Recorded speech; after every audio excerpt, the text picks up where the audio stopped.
Fumph, the Nancy Drew dude. It's been 3 years since Nancy Drew Midnight in Salem came out, so I figured I'd just play the game a little bit. See if this game is okay, I guess? People are saying, hey, it's been 3 years. What do you think about the game? And to be honest, I haven't played this game in like 2 years. Like, I played it when it came out, and then I never really felt like going back to the game afterwards. So, because it's been 3 years, I figured we just, we could just replay the game here, see if it's a fun game. Is it enjoyable? Is it good? What's up with this game? I don't know. So, I'm probably not going to play the whole thing, because it is kind of a long game. And you just saw that loading screen. That's sort of a problem, is, just took us like a minute to load this screen, the main menu, and that's a complaint a lot of people have had with the main menu. It takes way too long to load the main menu, especially for people who are trying to run the game on like older computers and they have to like switch the settings. It's because the game auto loads on the highest possible setting, and so that does mean it takes a while to get to some of the other settings. So here's another weird complaint. So this game comes with a bunch of different resolutions. So we've got a bunch of 16:9 resolutions, but then the smallest 16:9 resolution is this one, or maybe this one. Wait, is that the same thing twice? Okay, now hold on a second. I don't understand this. 1360 by 678 is 16:9, but 1366 by 768 is also 16:9. I don't speak resolution, so I'm a little confused, and I don't really understand that, but it seems like these would not be the exact same size because they're like 6 apart, right? Oh, did I? Yeah, I don't know. Anyway, I tried to play this game on my other computer, but wow, this is interesting. On my other computer, I couldn't get the game to run in like a small enough window. So like this is the smallest 16:9 window, and that's still pretty big. So I had to switch computers, and that's the only reason why I'm bringing this up and talking about it. Weird. Okay, I'm sorry for wasting your time here. Talking about strange things. So how many people we've got here in this chat? We've got like 67 people, 68. Hey, hi. So, thanks for watching. I know I didn't, like, post online planning to do this. I was going to do this, like, 3 or 4 hours ago, but we went Christmas shopping instead.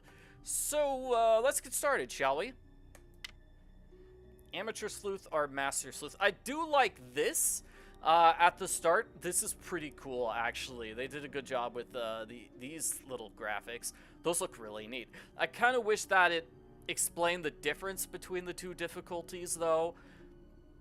I am gonna try to be a little more like critical in this video because it's like a 3-year retrospective. So I did prefer like the previous Nancy Drew games, which explain the difference between the two difficulty settings, but these two different badges, this is really nice, and I like to zoom in. Another thing I like about this game is that you can switch between Amateur and Master Sleuth whenever you want. That is a nice upgrade. I do like that. So, Master Sleuth mode? Sure, let's do Master Sleuth. Keely Smith, shout out to Keely for picking Master Sleuth mode.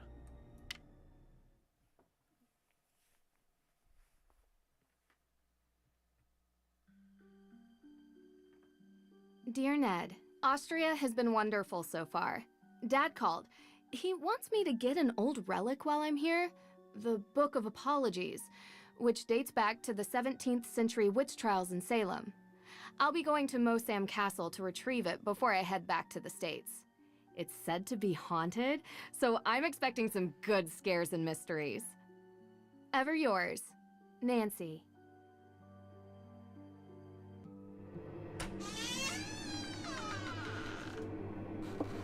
That's right, this game starts with that scene. I like that opening scene, but I don't like this scene because Feels we're like in ages the since dark I was for on like my last adventure. 2 minutes.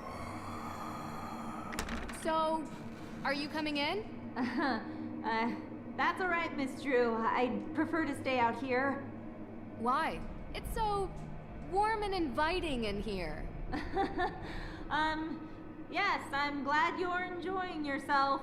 All of Judge Sewell's effects are there, just as your father requested. Although, I will tell you, as I told him, the desk is locked, and I don't have the key. But I will gladly stay and answer any questions you have. From the other side of this door. I recommend opening the window for some light. There's no electricity here. Well, in that room at least. So a couple of people in the chat are talking about the new voice actress. I think she does a great job. I like this new voice actress for Nancy. Definitely sounds like a younger voice. Yeah, I thought I liked it. I just don't like this opening scene of how everything is dark. And they do that a lot in, say, like the Sherlock Holmes games too, where everything's just sort of dark and gray. And I just want to change the color resolution of the game so I can actually see what's going on. So Dr. Hurst here is just hiding on the other side of the door, and somebody in the chat, let's see who, Mischief Managed in the chat, saying, it feels like an excuse not to actually create a character model for Dr. Hurst. It's like she's hiding behind a door, that way they didn't have to actually draw out her character. Dr. Hurst? Yes, I'm here. I also like the voice actress for Dr. Hurst, who does a good job. She's a friend of a friend, so I'm glad she managed to get work.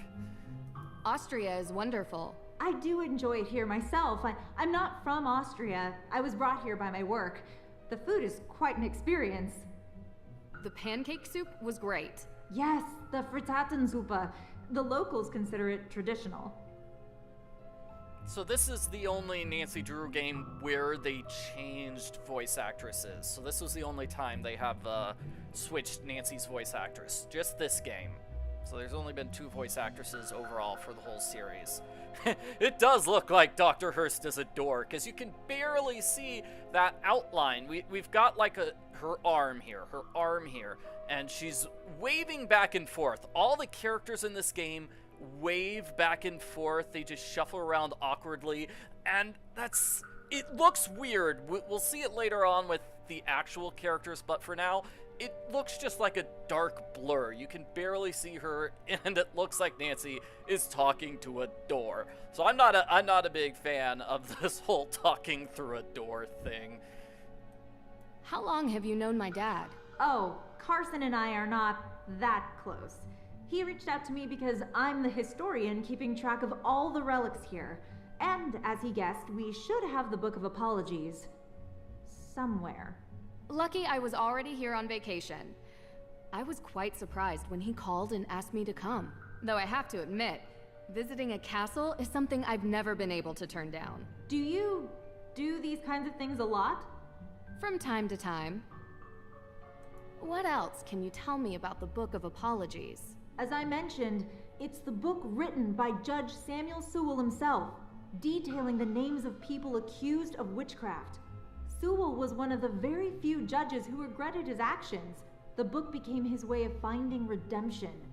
Sewell himself was originally from England, but acted as a judge in the Salem witch trials. Do you perhaps know why Carson would need such a book? Just out of curiosity, of course. It's just such a very unusual request. He's looking into it as a favor for the current judge in Salem. Oh. Okay. I'll get back to it. Take all the time you need. People are already mentioning that there is a lot of talking in this game. In fact, there is a lot of talking. I feel like if this was one of the older original Nancy Drew games, this entire section probably wouldn't have Dr. Hurst here. It would just be Nancy enters the room and she doesn't have the option to have a 5-minute conversation with somebody behind a door. Now, it wasn't like a 5-minute conversation, but still, I feel like the conversation would have been shorter. I can barely see my own hands. There has to be a window in here somewhere. And the window's right over here. Ah, much better. What a wonderful view. Oh, great. You know, that room used to be a prison cell.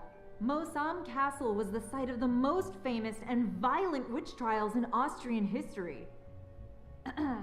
The Salzburg witch trials predate the Salem witch trials by 17 years, actually. After the incidents in Salem, Judge Sewell willed his personal effects to be preserved by whichever museum would have them.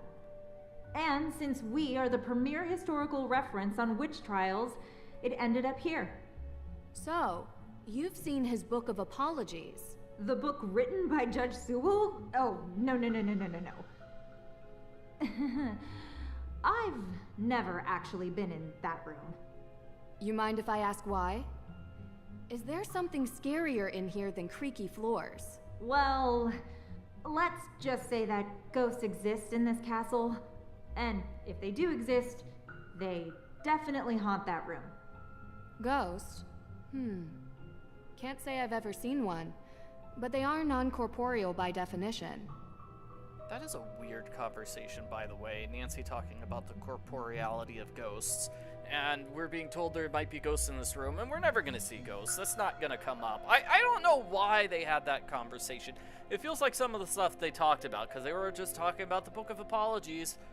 It feels like this is something that, we've already talked about in those conversations with Dr. Hurst, and I think we're going to have another conversation again about this Book of Apologies. Hard to tell how far up we are. By the way, Nancy has seen ghosts before, yes. I do think that Nancy can skip through dialogue in this game, right? Malleus Maleficarum. Yes. Like this, yeah. See, I can skip through stuff. So it feels like this particular room, just here at the start of the game, was maybe a tech demo. I think that's the right term. So it feels like they made this just to test out the technology to see how the game would work. So let's see, like they're trying to test out how movement in this game works, or how picking up items in this game works. Yeah, I think that's it. Let's see, how do I zoom in? Can I zoom in on anything? Hard to tell. It looks like I should be able to zoom in on this desk, but I don't think I can. Is this? Yeah, here we go. Here's a tiny, okay. You said Judge Sewell. Yes. To give. Okay, so that was a tiny little area for me to click on to pick up that piece of paper.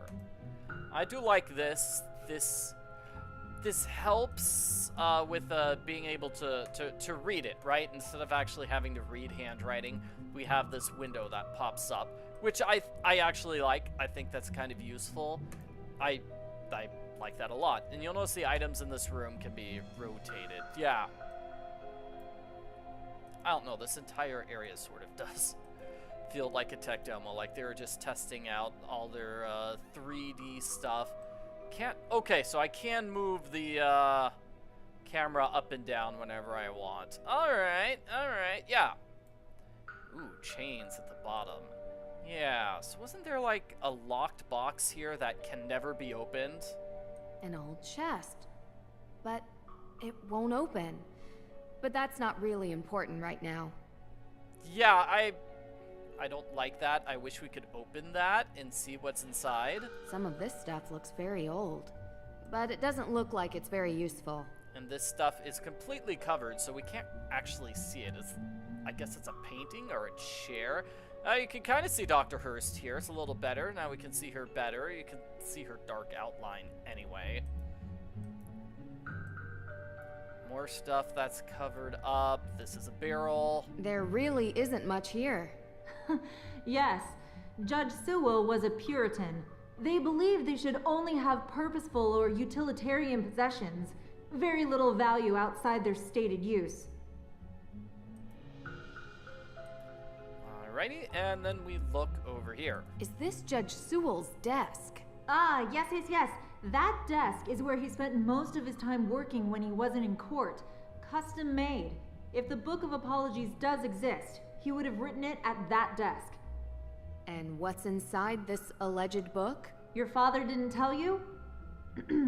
It was a ledger containing all the names of the accused witches from the Salem witch trials. Judge Sewell had doubts about his convictions, and he wrote the book as a means to make amends. Allegedly. Yes. So that is definitely a conversation we had. So it's like we had 3 conversations about this Book of Apologies. And there's a big mess in this room. I don't know why they're saying this is a very clean place with not a whole lot. We've just got papers thrown all over the ground. Everywhere. And what are these books? Lots of books too. So I mean there's stuff in this room, but in terms of things we can examine, there's basically the desk and that's it. So let's see. I think we're supposed to open up this. Or are we supposed to... Yeah, like, ooh, we can look at things from 3 dimensions. And that is kind of cool. That's a cool new feature they started in this game. I found a letter. It's addressed to Abigail Hawthorne Woodley. What does it say? I do regret to write to you in this state. I have been racked with guilt as my fervency of spirit was too great to determine a conviction just. He asks for her forgiveness, and for God's. Dear Abigail Hawthorne Woodley, la la la la la la la la la la la la, long letter, I would say.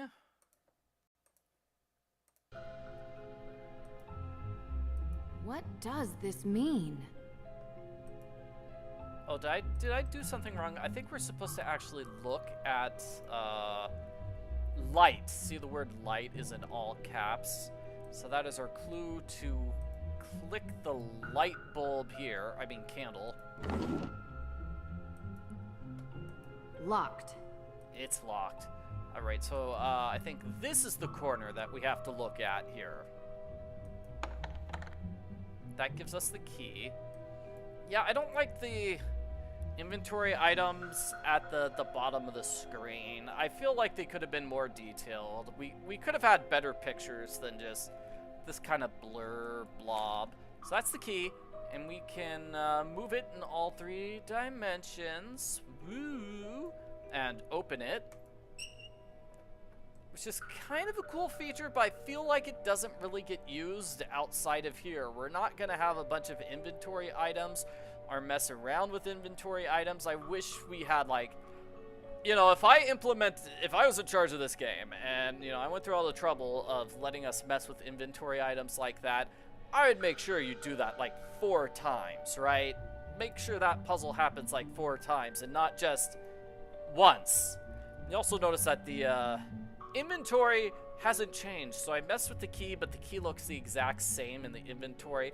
I kind of like it in the other games, where if you mess with something in the inventory icon changes to indicate that it's different. That would have been a nice touch to add. What a clever desk. It even comes with a labyrinth. Great, so that gives us this puzzle, and this, I mean, I'm glad we have a puzzle, but this is a super easy puzzle. It's just a maze. I need to go to the upper left. There's a couple of ways you could do it, but still, yeah, this is a really simple puzzle for, well, pretty much the first puzzle of the game. Easy. And that gives us the Book of Apologies right over here.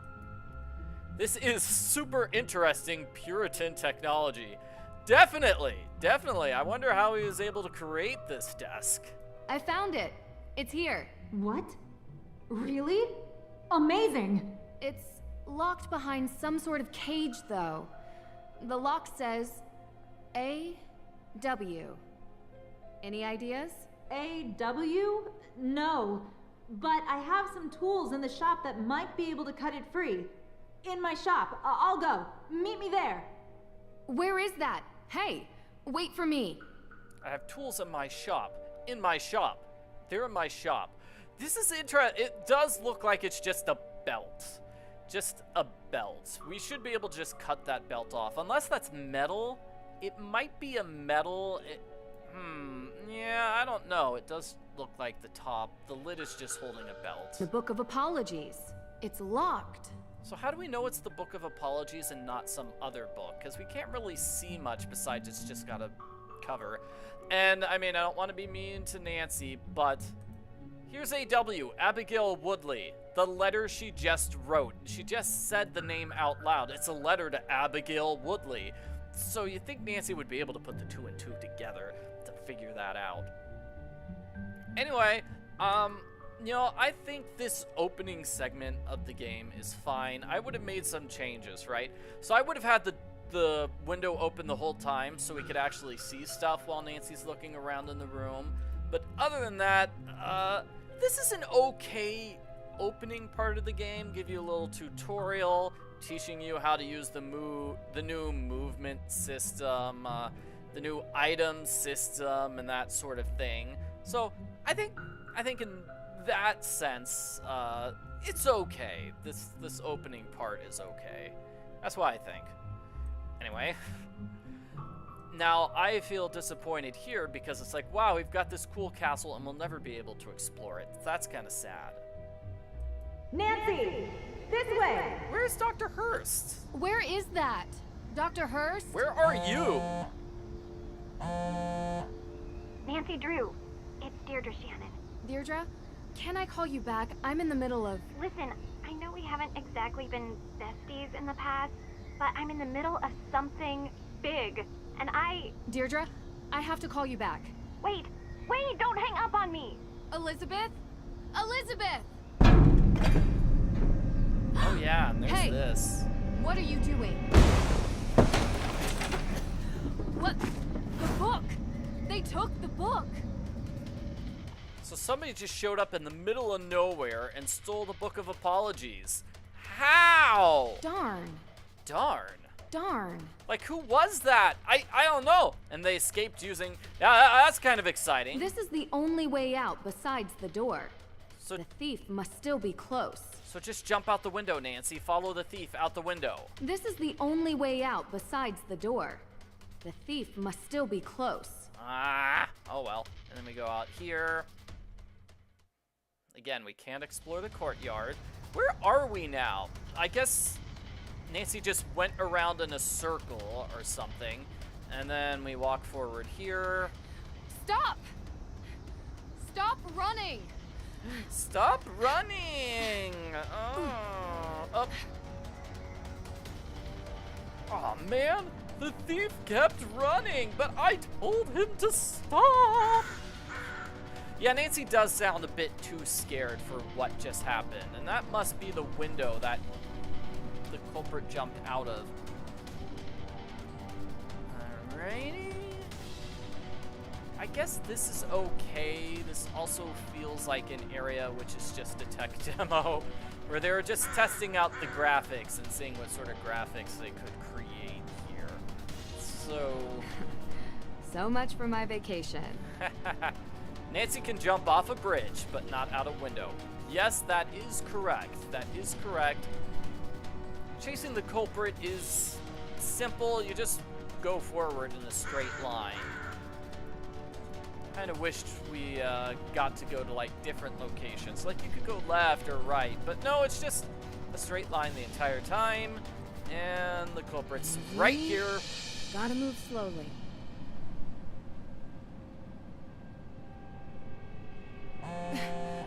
Come on. No!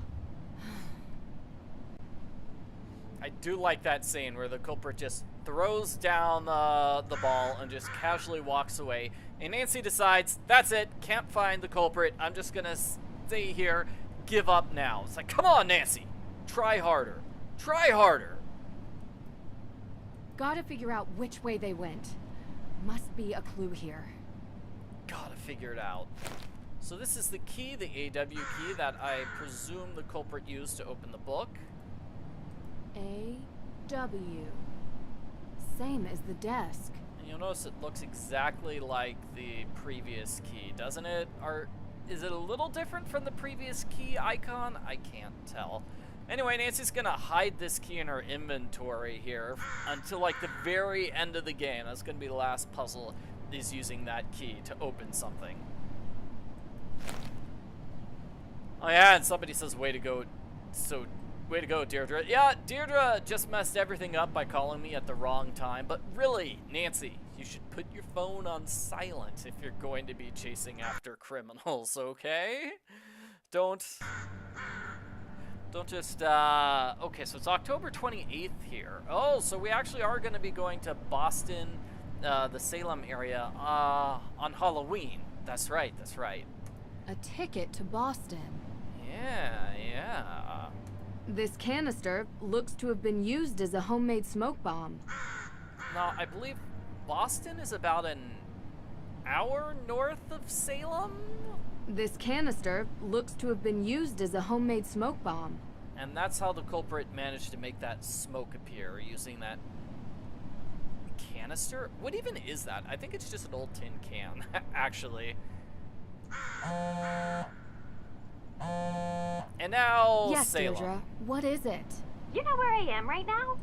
Oh, I should say, everybody in the chat is getting distracted about AW because they want some A&W root beer, and that would be super delicious. Is this can on the ground an old root beer can?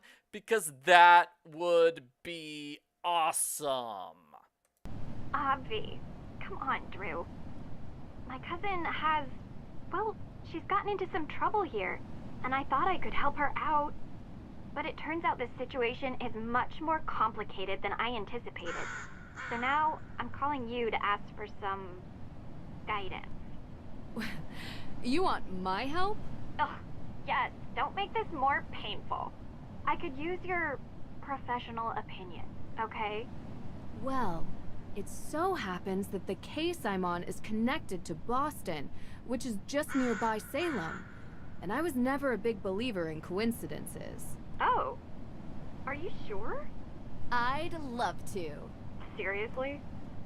So that conversation strikes me as weird. It's like, oh, well, Boston is right near Salem. And I've never been a believer in coincidences. Oh, are you sure? I'd love to. It's just something about the flow of that conversation seems weird to me. Yeah, somebody's putting this in another way. It's like Nancy's like, sure, I'll help you, Deirdre, because it's going to help me, actually. So if Deirdre had a problem in California or Florida or somebody that was somewhere that was far away from Nancy's current case, she'd probably just leave Deirdre hanging. Yeah, I hate to say it, but I think that's what Nancy would do. Mean Nancy. Thought, in any case, a fresh perspective would do me good. Ugh, you're already annoying me, and you're not even here yet. You're welcome. I think it might even be fun. Oh, this is so the worst idea I've ever had. I'll pick you up from the airport. That is a cool premise, is that Nancy and Deirdre are working together. That's cool, but how long have we been playing? We've been playing for like a half hour, so it feels like that introductory segment maybe went on a bit too long. Of course, it could be that I'm just stopping the game and pausing the game to talk far too much, but still, it feels like, you know, that opening scene, all the stuff that happened there in Austria, either would have been like just, yeah, I think it would have been like 5 minutes in a different game, not a whole half hour, or it would have been just part of the opening cutscene, and then the game for real gets started for real around here when Nancy arrives in Salem. So that's, I mean, those are my thoughts here. You know, leave comments here. Just leave comments. So somebody pointed out that, like, before the game was released, it's like 3 or 4 years before the game was released, they said the storyline was that May had albinism, and that's why everybody in town sort of suspected her. But clearly, during production, they changed that to May having a burn on her face, and that's why the town sort of suspects her. I think they also changed the game in that they added a few more characters to the game in the middle of production. But it is kind of cool if you watch the old preview for the game, because you can kind of see May, who's just wearing a hooded jacket. We can't actually see her, but I don't know. It's cool, and I do not believe Dr. Hurst is the culprit. Dr. Hurst will be a phone character that you can call in this game, but it's not really important. We'll get to that later.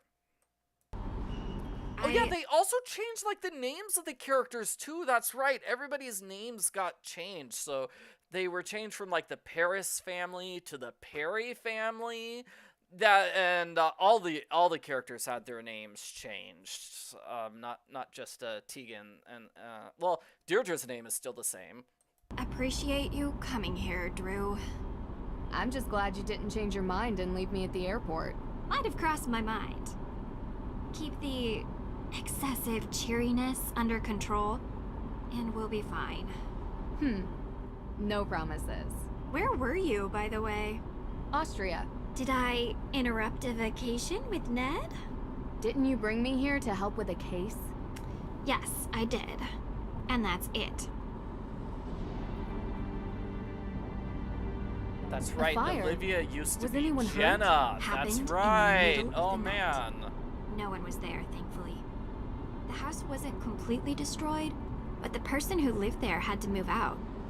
Just so we're clear, this is my case. I know you're a detective and everything, but this is personal. It's family. Well, extended, and from my father's side. But whatever, that's not the point. It's personal. You take my lead, okay? Of course.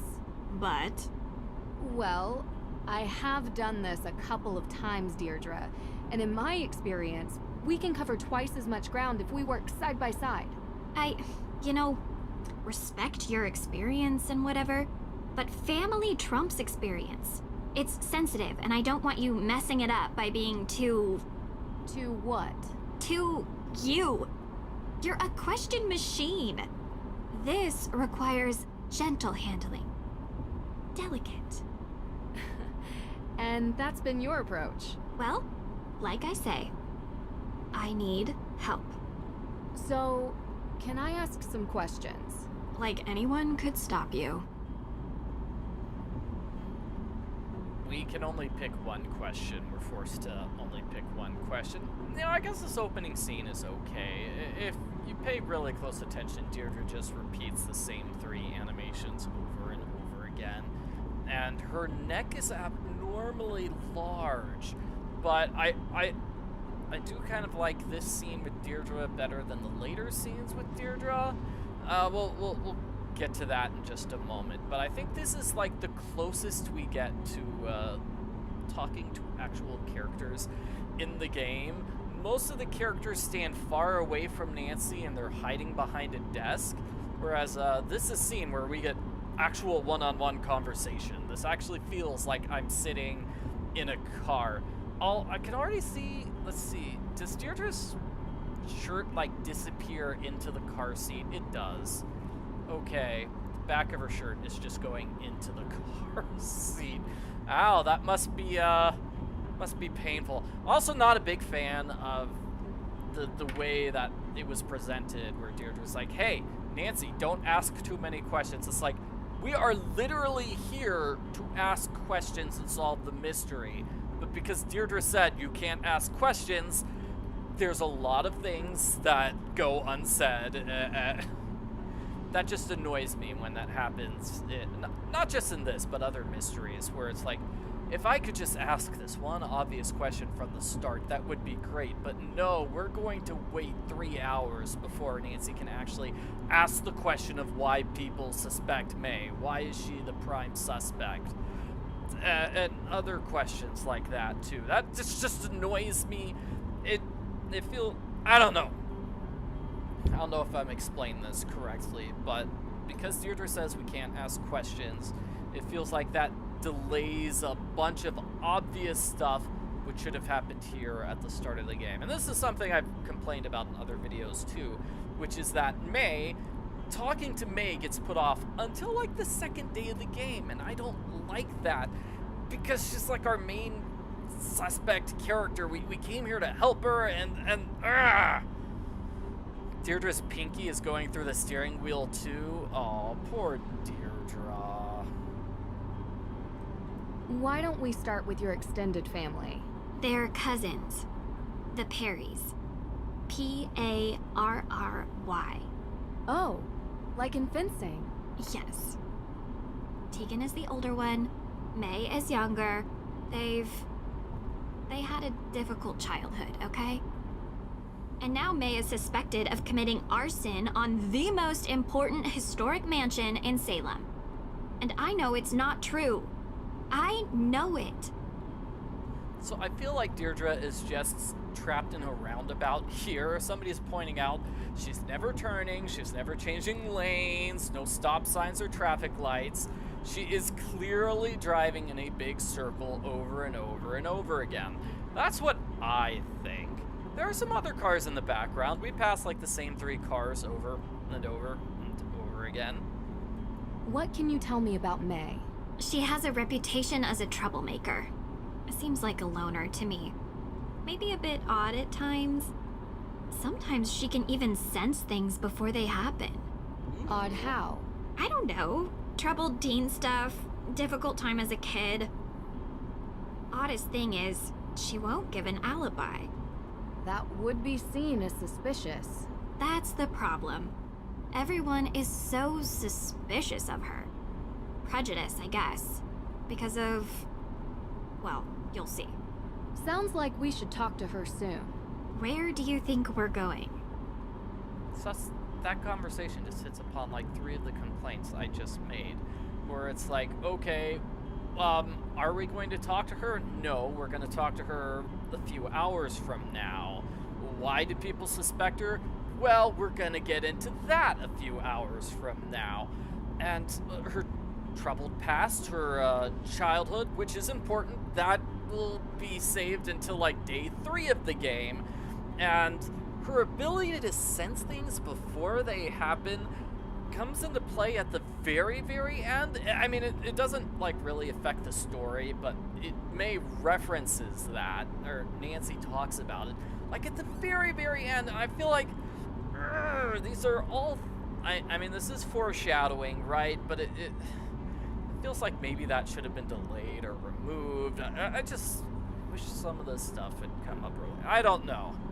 The first half of the game is very, very slow, I feel, and the second half is a lot better.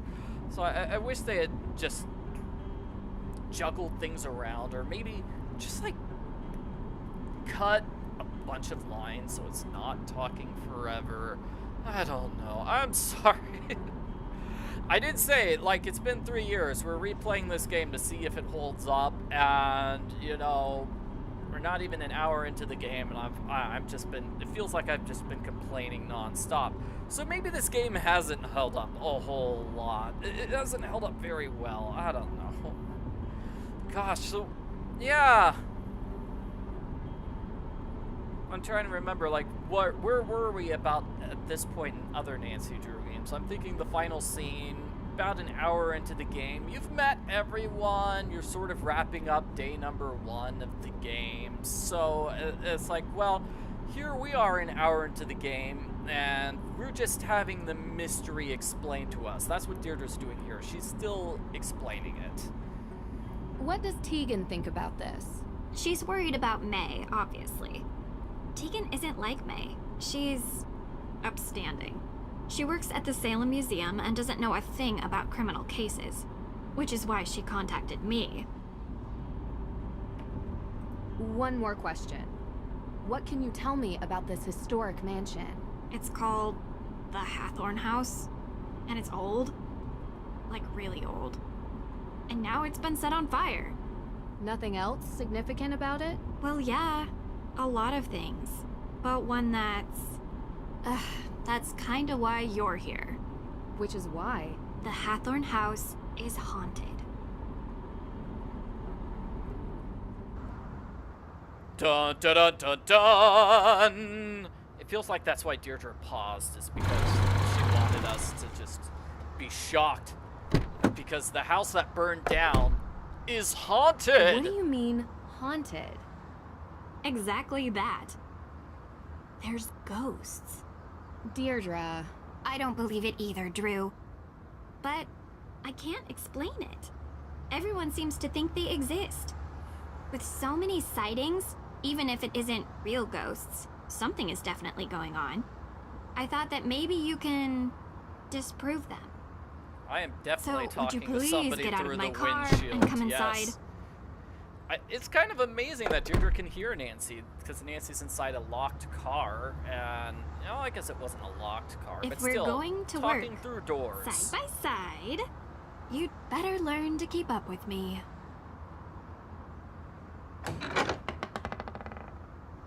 You must be Nancy. Thank you so much for coming.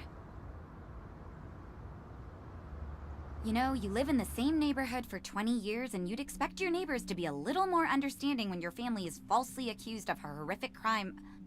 Oh, I'm sorry. How are you, Deirdre? I'm good.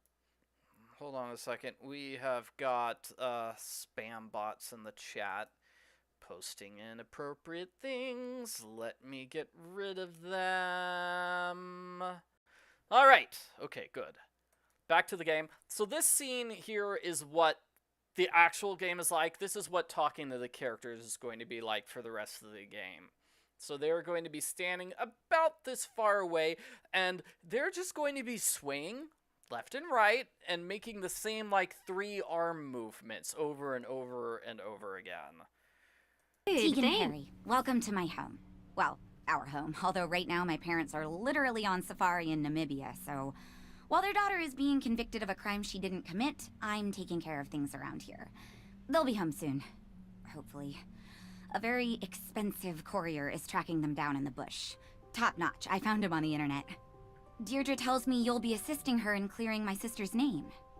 Assisting? Yeah. She's innocent. I don't know why she won't help herself. She's got a difficult reputation. Well, you know, Deirdre, what people here can be like. She doesn't trust easily, not since... I'm sorry, are you hungry? There's clam chowder, homemade. A little taste of New England. I made up the guest bedroom for you, Nancy. Deirdre, sorry, you're bunking with May. Make yourselves at home. Oh, I almost forgot. After you girls get comfortable, you two should swing by the museum. Might as well take in some history while you're here, right? Just don't get suckered into that witch's walking tour. Olivia Ravencroft is not a witch. She would have you believing all kinds of nonsense about the town being full of ghosts. I thought you two used to be friends. That was a long time ago. Look, I'm sorry, I gotta get going. Running late to an appointment. Thanks, Tegan. I appreciate you letting us stay. Before you go, do you have time for a quick question? Nancy, we just got here. Sorry, I know you're in a rush. It would really help. Of course. I have time for one question, if it'll help.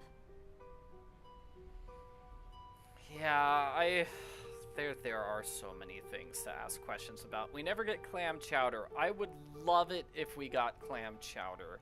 And yeah, definitely, you can see here, Deirdre's mostly standing in place. Her head is sort of swaying around, but Tegan is definitely swaying left and right. So, why does Deirdre need to bunk with May, is my question, because the parents apparently have a bedroom, but nobody's staying in the bedroom. Nancy's staying in the guest room, so who's staying in the parents' bedroom? Can't Deirdre stay in that room? That's what makes me mad. I don't know why that makes me mad. I'm like, but Deirdre needs to have a place to stay. But, yeah, we never get the clam chowder. It's very, very sad. Alright. And, let's see. So I can ask a question. What can you tell me about where the fire happened?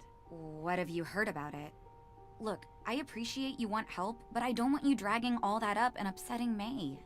You told me she would be able to reach her. That's not what Nancy is asking about. I'm sorry if I wasn't clear. I just thought since the Hawthorne house is important to the town, you must know about it. Through the museum. Oh, I'm so sorry. The Hawthorne house fire. Yes, John Hawthorne was one of Salem's founders. His large house estate was the oldest surviving structure from 17th century Salem. Oh, is that all? That was 2 questions. I said 1.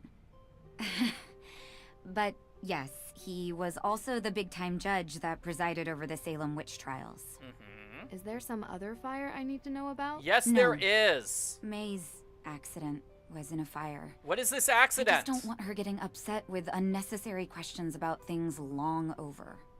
I understand. You can read all about Judge Hawthorne when you come to the museum later. Gotta run. Just annoyed. Like I said, I'm annoyed that this stuff doesn't get mentioned until far later in the game. Like, we You should talk jerk. about this stuff now. Tegan said you've been in town for days, but you haven't come by. I know. I had to check in with your case at the, Look, I didn't want to bother you.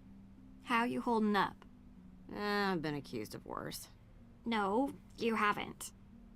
Hey, at least I got you to get off your butt and finally visit me. Oh, this is the girl I was telling you about. Nancy Drew. Nice to meet you.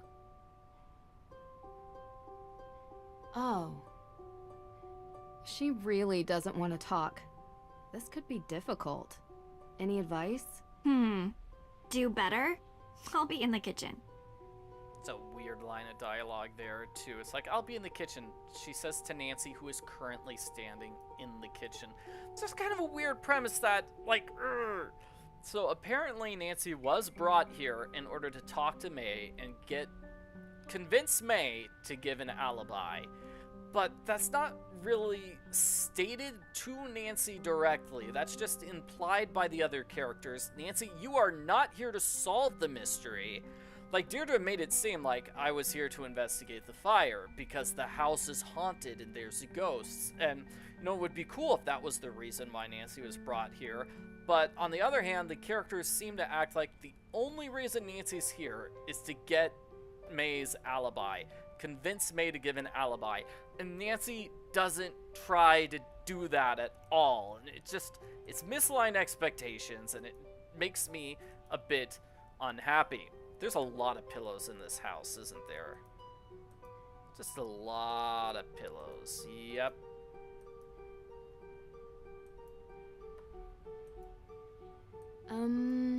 Nice to meet you. Yeah? That's really rude of May just to walk away too. Also feels like May was complaining about Deirdre. It's like, oh Deirdre, great, you're finally here to see me. I've been waiting so long. It's like, Deirdre, she wants to talk to you. She actually does want to talk to you. Take that opening, Deirdre. Talk to your cousin. Like, she's been complaining you don't talk to her. And why is Nancy the one who's in charge of talking to her? And this is the only conversation we can have with May for the first part of the game. Do you mind if I look around the house? Ugh, you're so weird. I'm done talking, okay? It's kind of weird. Yeah, it's just like, oh, it's so weird. You asked if you could look around my house. Ugh. I guess so. I mean, it's rude to, like, mess with a person's house. Because I had, like, somebody over in our house, say, like, last month. And this person just walked over to the window and opened the window. And I'm like, oh, dude, it's freezing. Don't open the window. That's not cool. The upstairs area. Let's talk about this upstairs area for a moment, shall we? We can't go down here. Presumably that's where Tegan's room is. Presumably that's where the parents' room is. I wish we could explore that room, that area. I think it would be good. We also have this room, which is May's room, which looks really cool. And Deirdre's inside this room, right? I mean, at least Deirdre's bunking with May, so Deirdre's in that room. I probably shouldn't be in May's room without an invitation. So, Nancy says she can't go inside without an invitation. Also, she wrote on her door, oh, her parents are probably going to be so mad, because you'll have to repaint the entire door if you're ever going to sell this house, right? I probably shouldn't be in May's room without an invitation. So it feels to me like this room was supposed to be an area we could explore at some point, but they didn't finish the game in time, and so they just cut that out of the game entirely. There are a couple of other places in this game which feel like they were unfinished. the museum, the second floor of the museum, which is basically useless. I have mentioned to people in the past about the second floor of the museum, and then they're like, there's a second floor of the museum? It's like, yeah, you can go there and look at some stuff, but it's not really important. So it feels like it was going to be important and be a part of the game, but for whatever reason, they didn't do that. Same with, like, where's this? Oops, wrong door. The guest room is at the end of the hall. Oops, wrong door. The guest room is at the end of the hall. Like, which door is this? So yeah, it feels like we can't really explore enough of this house. I really wish we did get to explore the house. On the other hand, there's not really anything interesting in this house for us to find. So yeah, like, we can look out the windows here. Huh? And we've got a what do you call it? A candle. Huh? Huh? And how does Nancy know where the guest room is without, well, I mean, her luggage is here. Who put her luggage upstairs? Huh. I don't know. The neighborhood looks peaceful from up here. Does look nice. Yeah, I kind of wish they, like, released an addition or an expansion to the game, which let us explore May's room. A good night's rest improves memory retention. But it's too early for bed. It's a weird thing, I think. Also, memory retention. Yes, yes. And what's this? Oh yeah, okay, so this is something that's optional, Tegan's photo. I feel like a lot of the exploring in this game is a little optional. There's stuff behind this plant, but I don't think we ever get to see it. What does this mean? This is kind of a cool photo, too. It's a picture of, 3 of the characters when they were younger. What does this mean? I wish we could get a zoom in on this photo, though. Like, it's still kind of tiny. Like, is this Tegan with long hair? Because that would be so cool. Kind of wish we just had a larger size version of that photo. Was Deirdre nice enough to bring Nancy's luggage up? I think so. I kind of wish we got to poke around in this luggage. Yeah. And somebody points out Nancy sleeps in a lot of the other games. Like Curse of Blackmore Manor, Nancy just spends half that game sleeping. But in Nancy's defense, that's because only the stuff happened at specific times of the night. So you did have to spend a lot of that game sleeping just to skip ahead to when the important stuff happened. Was it 3:15 in the morning? You don't need Tegan's photo to win. You can beat the game without that photo. Totally beat the game without the photo. And hey, there's a picture of Multnomah Falls. That's near Portland. I don't know what it's doing here. I guess these people who live in Salem decided to vacation in Portland and they really, really like the falls. Yeah. There is another optional thing here in the trash can, right? This here. The Perrys recycle their paper waste. Good on them. Wait, what's this? Someone must have been upset. They tore this note up. Yep, and then I wish we could read some of these books, these other books. Like, this looks like a magazine. In an earlier Nancy Drew game, we would be able to read that. And this looks like it's just the exact same book over and over and over and over again, 500 times. We also have Rust Be Gone. Rust be gone. Now that's handy. Never know when a bit of stubborn iron oxide will get in the way of investigating. So that Rust Be Gone is the only item you actually need from this house. And that's all the exploration you really have to do. The other things are optional. It's nice that we have some optional things, but it feels like, gosh, they don't really do a whole lot with this house. It feels like they could have done more with the location besides have Rust Be Gone, lots of conversations, and we get to make Johnny cakes, so that's cool. We'll make Johnny cakes later, though. I do like that puzzle. That's really good. Really nice. But other than that, it feels like this house is mostly just an excuse to have a location for our characters to talk. Really. That's basically the only purpose this house serves. Oh, I do want to point out the Easter egg over here. If I can move the screen correctly. Here it is. Found it. Found it. That's the Easter egg. We don't actually get to see it. Nancy just giggles and says, "Found it." Yep. Yeah, this house had a lot of potential for cool snooping, especially all these rooms that are locked. But unfortunately, we'll never get to explore those rooms. It's very sad. Somebody is pointing out that Nancy is... Do you think Nancy has a different personality in this game versus the older Nancy Drew games? She does seem a little more polite in this game, definitely. She doesn't want to search through people's stuff without their permission. She doesn't want to offend May or Deirdre. So, I mean, is she just being extra nice because she's a guest at this house and she doesn't want to get kicked out, or what? Everybody seems to be agreeing that, yeah, Nancy is less nosy. She seems way more passive in this game. Yes, very much so, she's different. Those 3 sentences I said were different comments. I'm reading the comments out loud. Definitely in Nancy Drew, the final scene, where Nancy's very angry and is just spitting fire the whole time, where she's very mad, that feels very different. Are you ready to leave yet? We don't have all day. What were you actually doing before you picked me up from the airport? What do you mean? You gave May a non-answer when she asked why it took you so long to stop by here. A non-answer? Yeah, because I went to the police station. And? And they're still going through the evidence. And when they found out I was May's cousin, they started... laughing. So they think she did it. Everyone does. So, I went to check out the Hawthorne house myself. Mm-hmm. But I never went inside. The ghost? What? No. There was some weirdo there who told me the ghost was going to steal my soul. It was totally creepy. And then I found out that everyone in this town believes in ghosts, so I didn't enter. Well, whatever or whoever it is, there's an explanation behind it.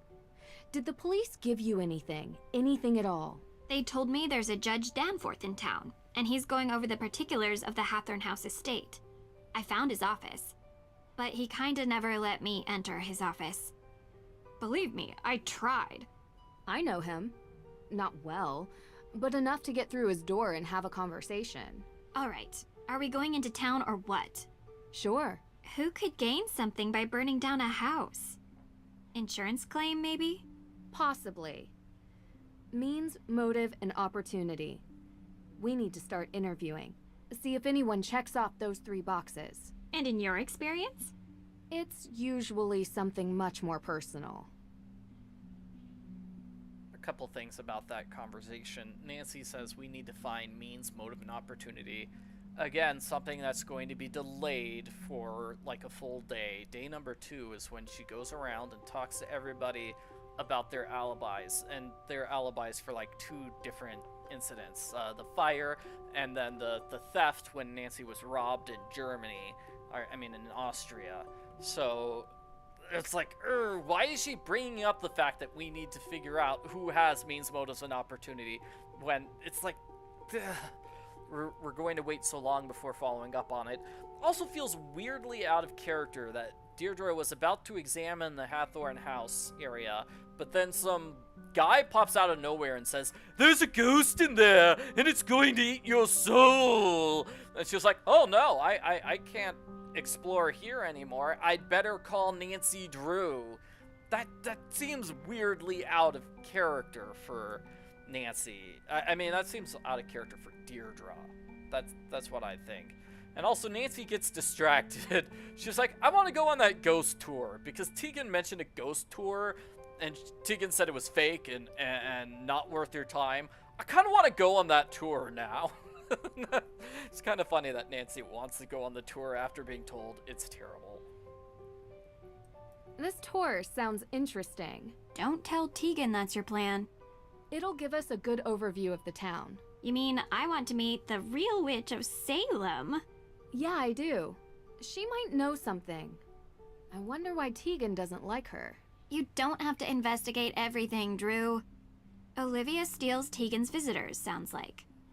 You really want to do the dumb tour? You don't have to come with me. Side by side. Gotta be honest, it does sound more fun than the museum. I kind of like that line too. It's like, Tegan's museum sounds super boring. It's like, okay, it's your cousin's museum. Don't care. It sounds boring. I just think that's funny. Maybe I have a mean sense of humor that way. But also, yeah, Deirdre says Nancy came here to get May's alibi, and Deirdre also says at the exact same time, we're gonna go explore in Salem. Like, Deirdre would not stop complaining that we haven't left to explore Salem yet. Ned! And whoa! Hi. Nance, how have you been? Thanks for finally picking up. Sorry. I've been on a flight. Busy on another case, huh? You know, you should really enjoy yourself more, Nance. Life's too short to be working all the time. This isn't work for me. It's fun. Besides, crime doesn't take a vacation. Speaking of which, how's yours? Ned, come on. Yeah, 1 second. Sounds like you're having fun. You know, standard fare. Nothing too crazy. I miss you, Nance. I miss you, Hey, give it back. too. Nancy, I'll call you later. Call you later, Nancy. Well, that was... yeah. So, we're not gonna get a follow-up to that conversation. Some girl steals Nancy's phone, and some girl steals Ned's phone and hangs up on Nancy. And Nancy, like, we can try calling Ned again, but that's not something that happens. Like, if we try calling him... Hello, you've reached the voicemail inbox of Ned Nickerson. I apologize that I did not come to the phone in a timely fashion. Please feel free to leave a message after the beep. So why did they even include that conversation in the game? I have no idea. It is kind of frustrating. I do not like this anything they did with Ned in this game. He could easily be removed. That would actually probably make the game better, because it's just... Oh, it's very frustrating that they make it seem that Ned is cheating on his girlfriend Nancy, and he's not. I don't think he is. It's just, I don't know. You know what I mean. It's very frustrating. So, hey, we've got our checklist and our to-do list. Well, we can see our... I actually had no idea we could do this. We could click on the checklist and it shows our historical checklist of all the other things we've done. So we opened the window, searched the desk, found the Book of Apologies, chased after the thief, and we've... What does it mean, inspect the area, though? I don't know what that means. What area have we inspected? Yeah, I had no idea you could click on that in this game. I learned something new after 3 years. Wow. Okay, so we need to talk to Tegan and talk to Judge Danforth, and that's it. And scariest part of the game here, Deirdre is giant. Hi, Deirdre. I think we should head right for the judge. What do you think? Sounds good. Let's go meet the judge. Yeah, let's go. Also, can't we, like, call Deirdre and she answers her phone like this? Hi. You've reached the phone of Private Investigator Deirdre Shannon. I'm working on an important case and can't come to the phone right now. But if you have any information you'd like to share, please leave a message after the beep. Professional. Deirdre is taking this very seriously. Deirdre's angry eyes are scary. Her giant arms are scary. What is Nancy doing? Is Nancy lying down on the ground? I think the idea is that Deirdre is on the top step here. Nancy's at the bottom step. But whoever decided this would be a good place to stand and look at Deirdre was wrong, because that is terrifying. That is just all types of scary. Oh, yeah. And Deirdre's going to be following Nancy. Like, this is totally normal, Deirdre at this height. But she will be following Nancy for the rest of the game. Not the rest of the game, but the rest of this day of the game.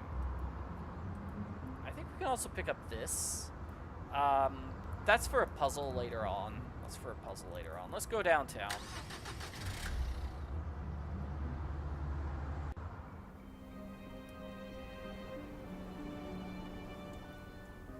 It she's just so creepy. That Deirdre following you everywhere. What was that? Hi Nancy, Deirdre gave me your number. Sorry about before. I was stressed. I do like these phone conversations, but they are a little slow.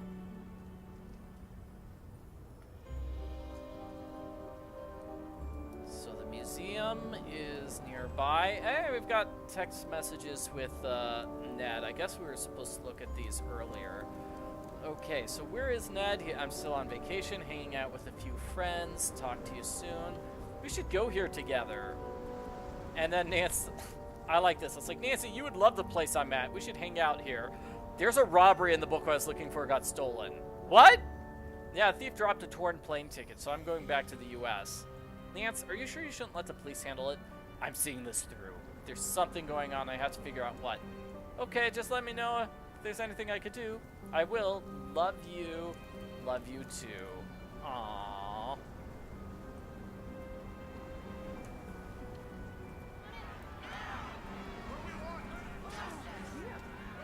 Visitors!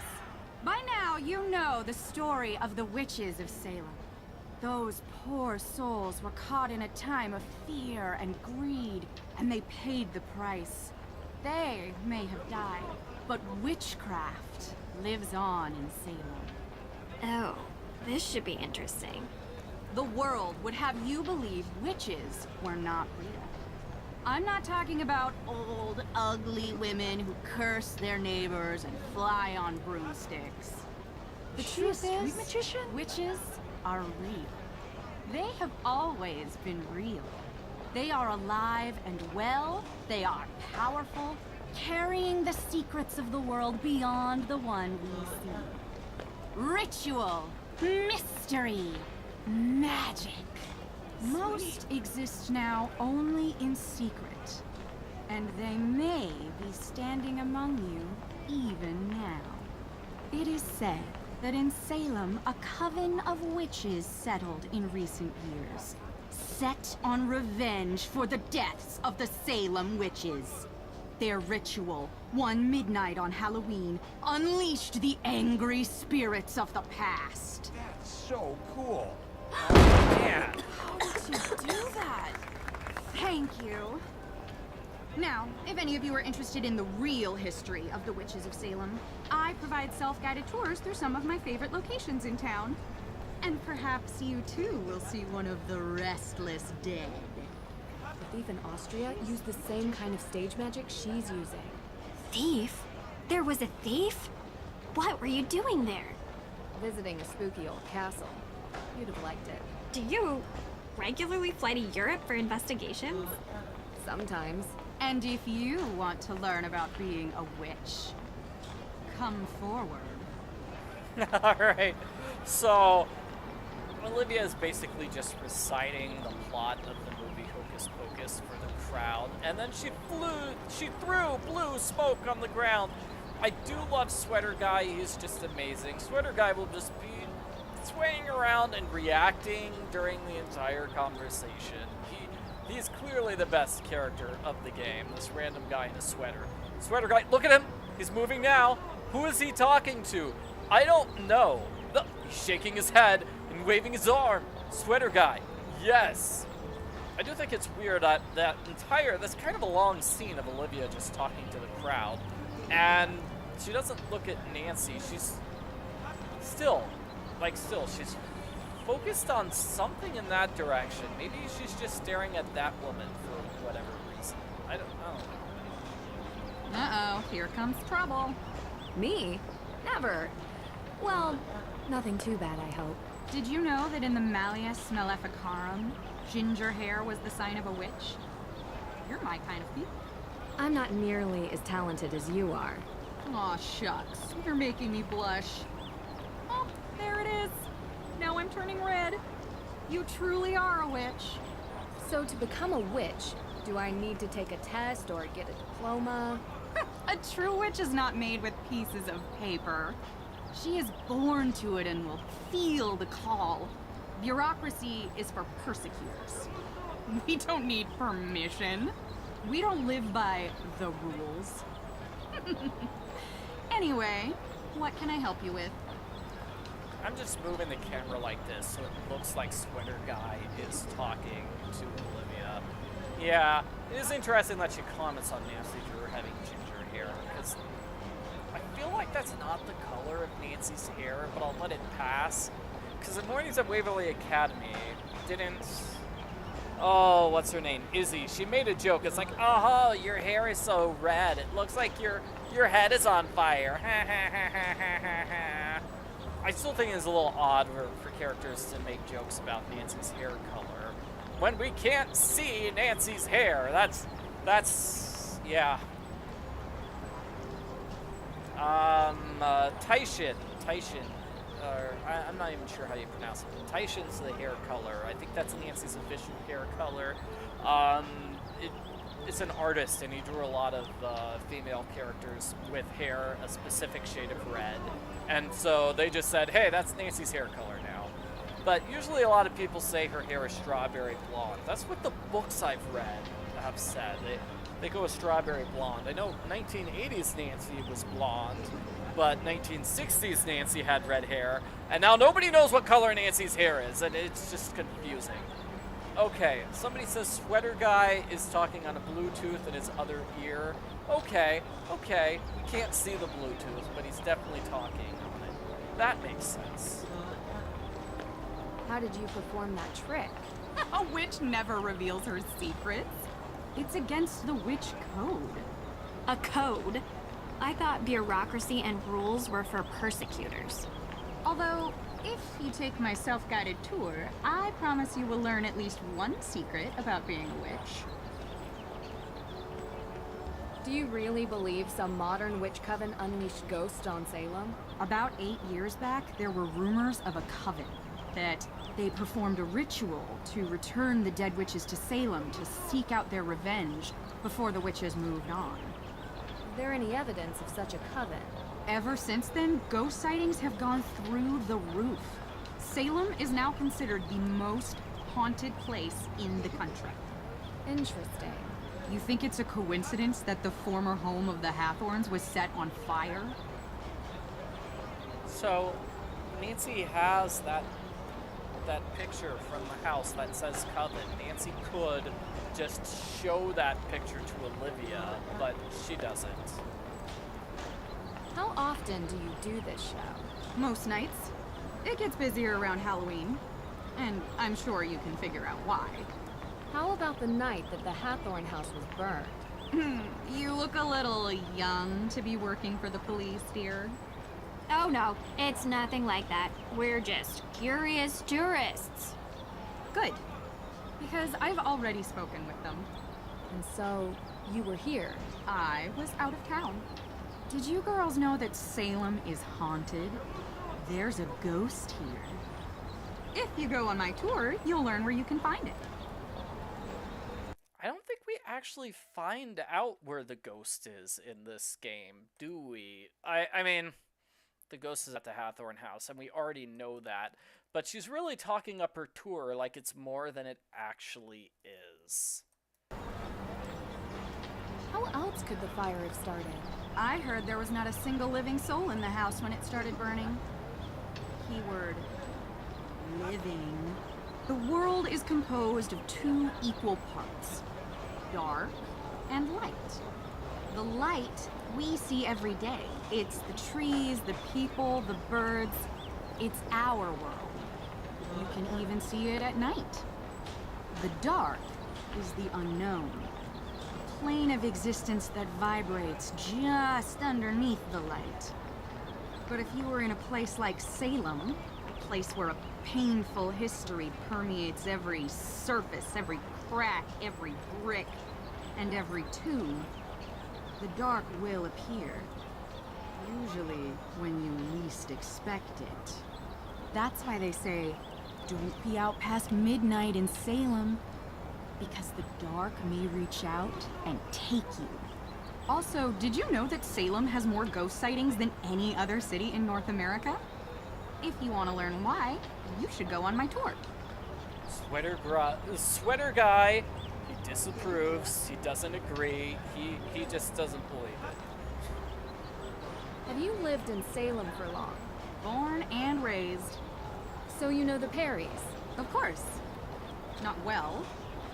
If you were looking for them, Tegan is at the museum. She works there. Not well.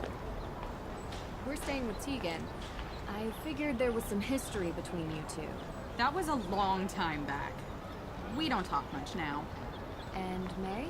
Yes, I know her too. Not spoken to her for a long time either. But you've heard the rumors about her. May is a troubled girl. And sometimes such girls get blamed for things that were not their... I don't think she burned down the Hawthorne house, if that's what you're trying to get at. People with mundane minds look for mundane explanations. All right, so I think we're done with the conversation. Talk to you later. The first Nancy Drew book came out in the year 1930. So we cannot see Sweater Guy's shoes, his socks, but take a look at his feet. Just his feet there for a moment. They're like shaking. Oh, no, he's moving. Yeah. Oh, I hadn't thought about looking at everybody's feet like this. Cool. Yeah, they're clearly doing the thing where the characters are hovering like an inch above the ground instead of actually being on the ground. So I am told that like this is really this. If you go to Salem, it sort of looks like this. A lot of these buildings and this statue are pretty much based on what it actually looks like in Salem, and that's pretty cool. Fire at Hawthorne House. We all know certain renegades in this town know something or two about fire. May Perry, you don't think she'd do it again, do you? She was so young. Wouldn't surprise me. Creeping around back alleys with her hood head down? Where there's smoke, there's fire. Well, with her history, she's bound to already be in the sights of the neighborhood watch. So we'll find out soon enough. My thoughts exactly. Who is talking in that conversation? I don't know. I don't know who is talking there. These people were not looking at each other, but somehow able to talk to each other. No time to explore outside Salem's old town center until this case is closed.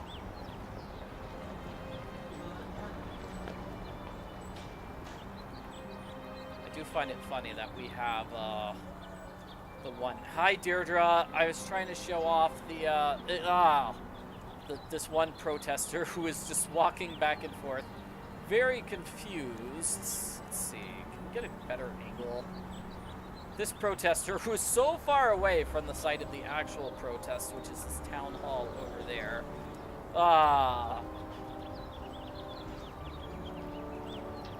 there a couple places where we can like go through Deirdre's head? Like I thought there was one somewhere over here.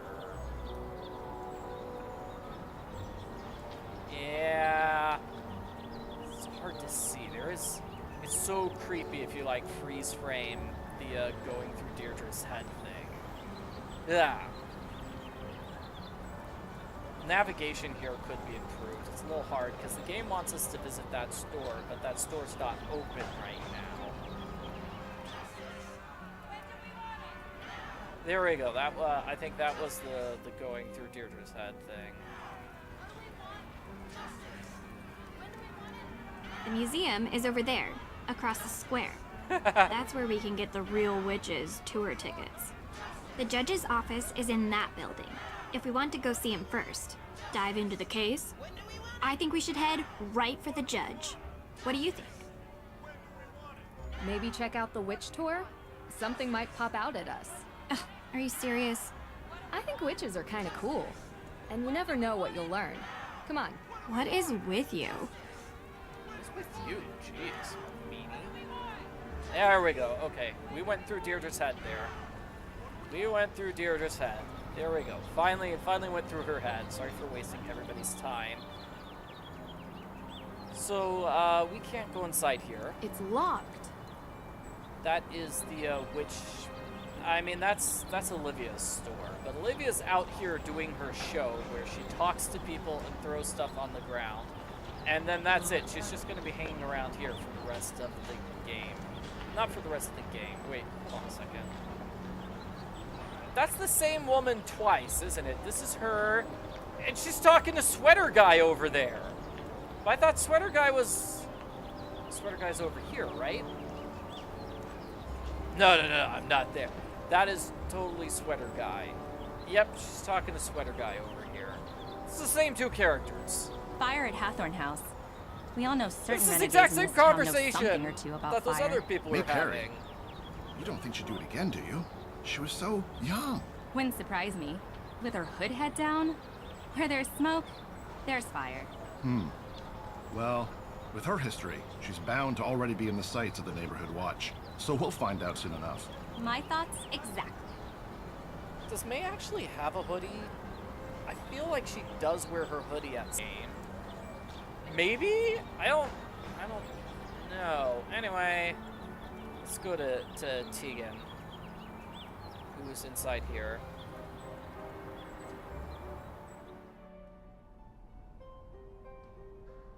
Sweater Guy's twin. Yeah, Sweater Guy has a twin.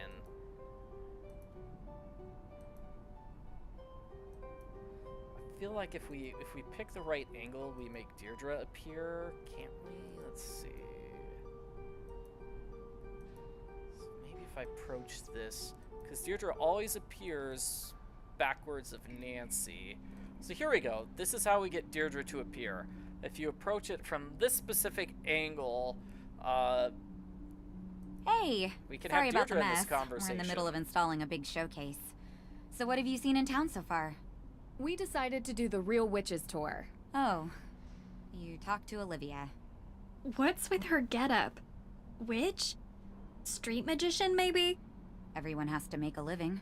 Is she telling the story about a coven living here in the recent past? Yeah. Why? Just bad taste. Olivia is quite the local character. I hope you don't mind if we do the tour. I want to see more of the town, and finding out a place's old superstitions is kind of a habit I've gotten into. I'm excited to look around the museum. Of course. Was a bit of an awkward there. It's like, I'm excited to look around the museum. How's the investigating going? Any progress with May? I've got some leads. I haven't What had much leads? progress What with May, leads though. are you talking about? You I have was zero wondering if I leads, could ask Nancy. you a couple of questions, if you have time. Sure thing. How can I help? And that was another moment which I complained about earlier. It's like, hey, have you had progress with May? Have you been talking to May, trying to get her alibi? No, because Nancy asked May one sentence, and that was it. She asked, hey, could I look around the house? And that was the entire conversation with May. Ugh, Nancy, try harder to talk to May. Isn't that what Deirdre said? She's like, Nancy, do better. And Nancy doesn't do better, and I am disappointed. Because it feels like Nancy could have just stayed in the room and talked May's ear off, or something to get May to talk. What's this new showcase about? Yes, this new showcase is going to be really cool. Just in time for Halloween, you know? But what is it about? If you come back on Halloween, I'll show you. Why is Deirdre looking at the floor there? That was odd. So what's the deal with these pumpkins? Oh, yeah. I've prepared some pumpkins that visitors can carve and bring with them to place around Salem. Feel free to give it a try if you want. It's really fun and completely free. Talk to you later. So this is the area she's talking about. Closed off. Looks like they're preparing a new installation. Street art in Salem. I don't know why you would have, like, wait until Halloween in order to open up this. It's like, you think she would open up the part of the museum for, like, the month of Halloween. That way there would be a lot more people, you'd make a lot more money in your museum. That's just me, though. This feels like another spot where they, like, originally intended for us to examine the exhibit. Like, we had the conversation about the exhibit. It feels like this was something that was supposed to be part of the actual game, but they weren't able to finish it in time, and now it's just a blank. It's just empty, really. Closed off. Looks like they're preparing. So that's just a shame. And we got the tour ticket, so let's go. Also feels like there should be a lot more we can explore here. I think one of these shelves has a book, and that's it, right? Oh, 2 books. Sad that even children are named in the list of those accused witches. Bloodline of the accused. Huh. So this is a list of, Abigail Johnson, right, because it's Abigail, she became Abigail Hawthorne Woodley, maybe? Or Abigail Williams? I don't know. That's actual historical information, I think. And then Olivia's Emporium is just next door. You'd think somebody would make more of a deal about the fact that Olivia works. She's basically the exact same building as the museum, right? The exact same building, just this tiny little door closed off her store. I don't know why they didn't mention that, though.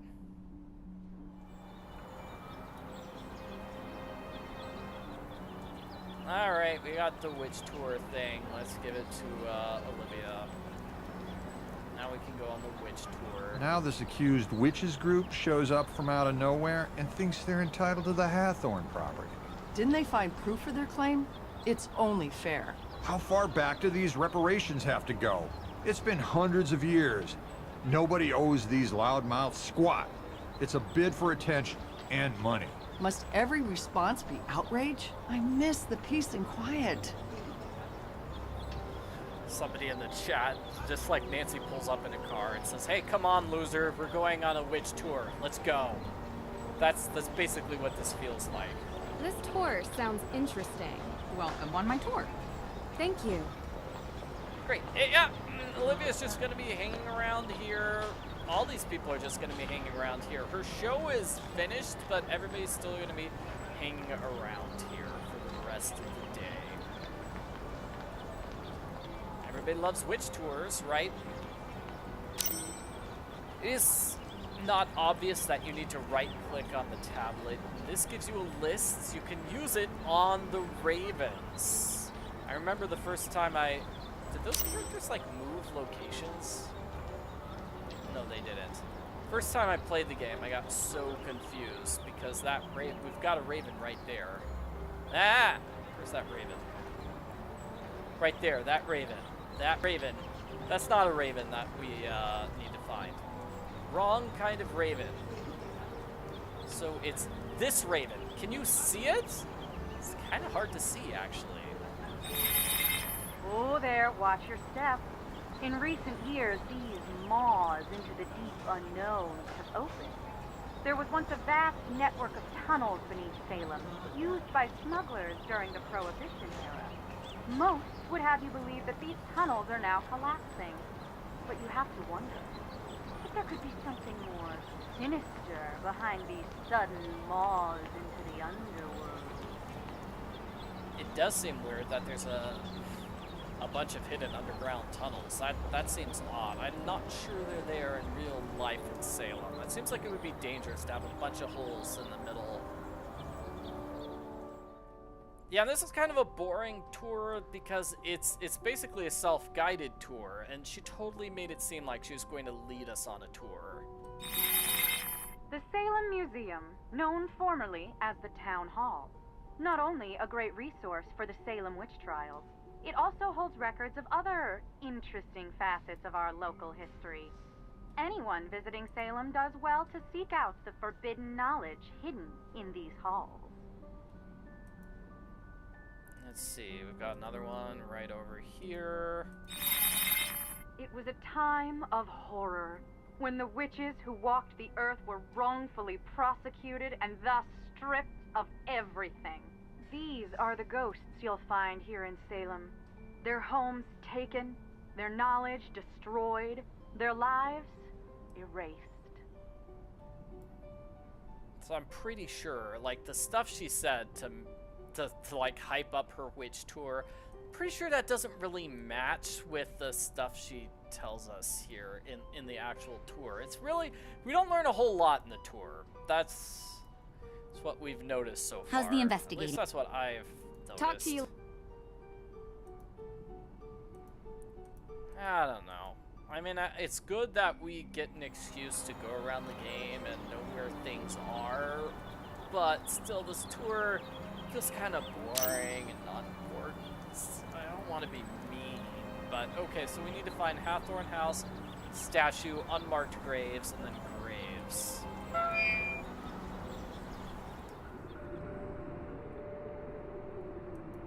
Somebody says, yes, it's like Olivia has been paid a very small amount of money to entertain children. Yeah, that's sort of what this feels like, right? I'm sure the actual tours in actual Salem are way more interesting than this. Judge. So lacking in morals was Judge Hawthorne that he sentenced innocents to death while claiming the estates of the dead as his own.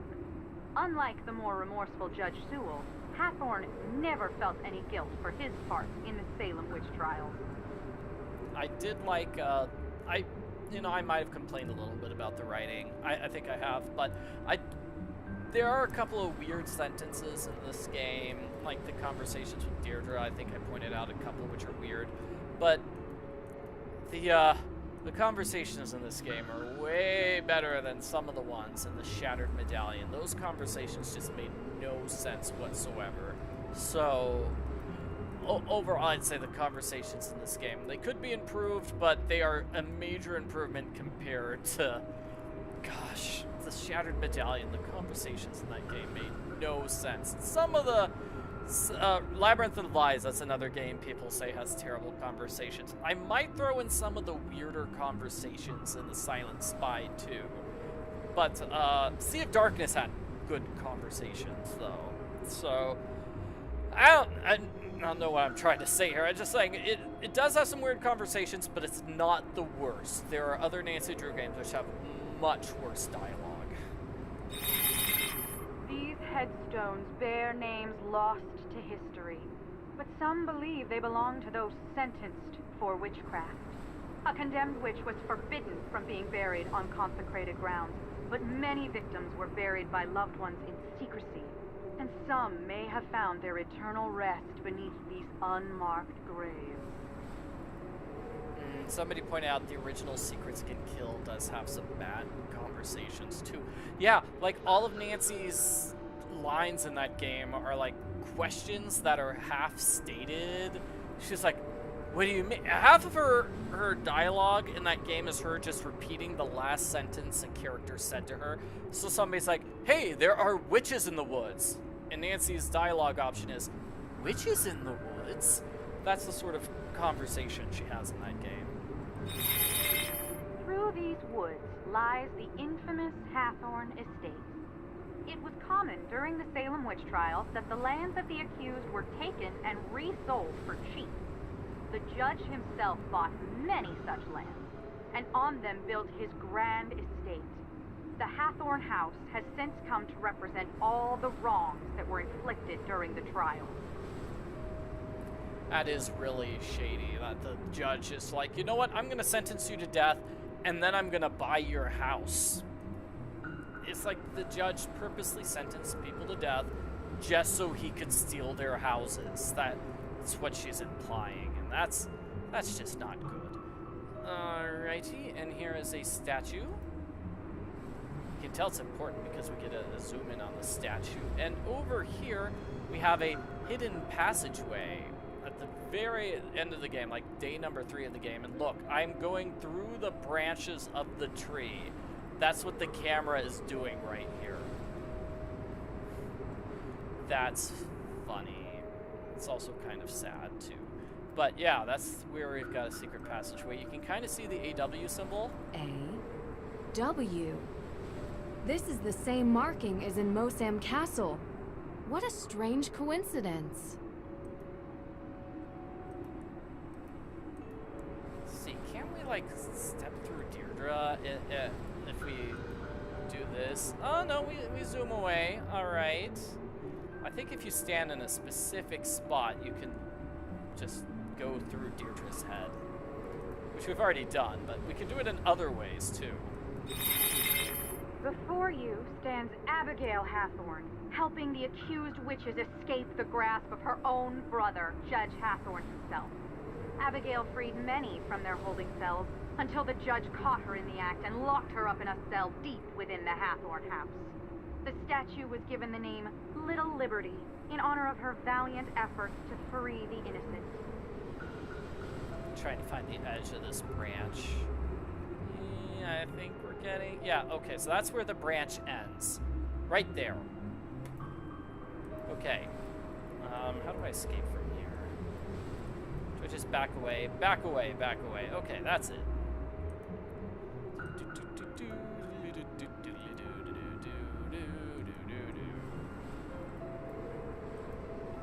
Hi, Deirdre. Always following me. Okay, so something I don't like about... we finished the witch tour, and then that's it. The tablet disappears from our inventory, and that's it. It feels like there should be a line of dialogue or something to indicate, hey, you finished with the witch tour. You did something that was actually important and useful, instead of, okay, it's done, gone now, won't mention it ever again. And now for the other major thing we do with the current judge. We need to meet the current judge who's here at the site of the protests. Hey, there's the woman with her hair up in the green sweater we've seen like 5 times. 1, 2, and now That group is she's really number chanting 3. up a storm. What has them so angry? Isn't she over there as well? Yep, there's her. There's her again, but this is her in a red sweater. So that's clearly a different character. That group is really chanting up a storm. So let's go inside. What do we want? When do we want it? What do we want? I guess I'm not the only one who's getting a little bored by the game because everybody is talking about the vegetable puzzle in Nancy Drew's Secret of Shadow Ranch. All right, we've been playing for about an hour and a half. How long should I keep going? Should I like stop here? I think I'll stop like when we reach the end of day number 1. We're pretty close because all we've got is this puzzle here with the judge. Also kind of a boring chant. Yeah, it is a boring chant. It's like, when do we want it? Justice. When do we want it? Now. Hey, what are you doing? He's a judge, Deirdre. He's not gonna bite. Hello? Judge Danforth. Yeah, hello. Ted, is that you? Ted? No, Your Honor. My name is Nancy Drew. I think you've spoken with my father. Nancy Drew? Carson's daughter? Yes. Yes, and I'm with my friend Deirdre Shannon. We're investigating the arson of the Hawthorne house. Ah, yes, yes. Can we come in? Well, you see, no, I mean, I'd let you in, but I seem to have been locked in my office and I need some help getting out. This is kind of awkward. Yeah, so the judge locked himself inside the office. Definitely. That's just weird because the lock is here on the outside. How can't he just turn the lock from the inside? I don't know. I was hoping we could talk about the Hawthorne house case. Yes, it's a terrible tragedy for our town, but let's table that discussion for later, okay? I'd like to get out of my office first. Do you know where I could find a key to your office? Yes, I believe I gave a copy of the key to Alicia Cole as backup. She's just down the hall. I hope she's still here. So she's... I love that look on Deirdre's face. She's just bored. But then her eyelids go back up. And then she looks scary there. Like bored face and an angry face. Ooh, that one eye... her right eyelid goes up farther than her left eyelid. And that is scary. Oh my gosh.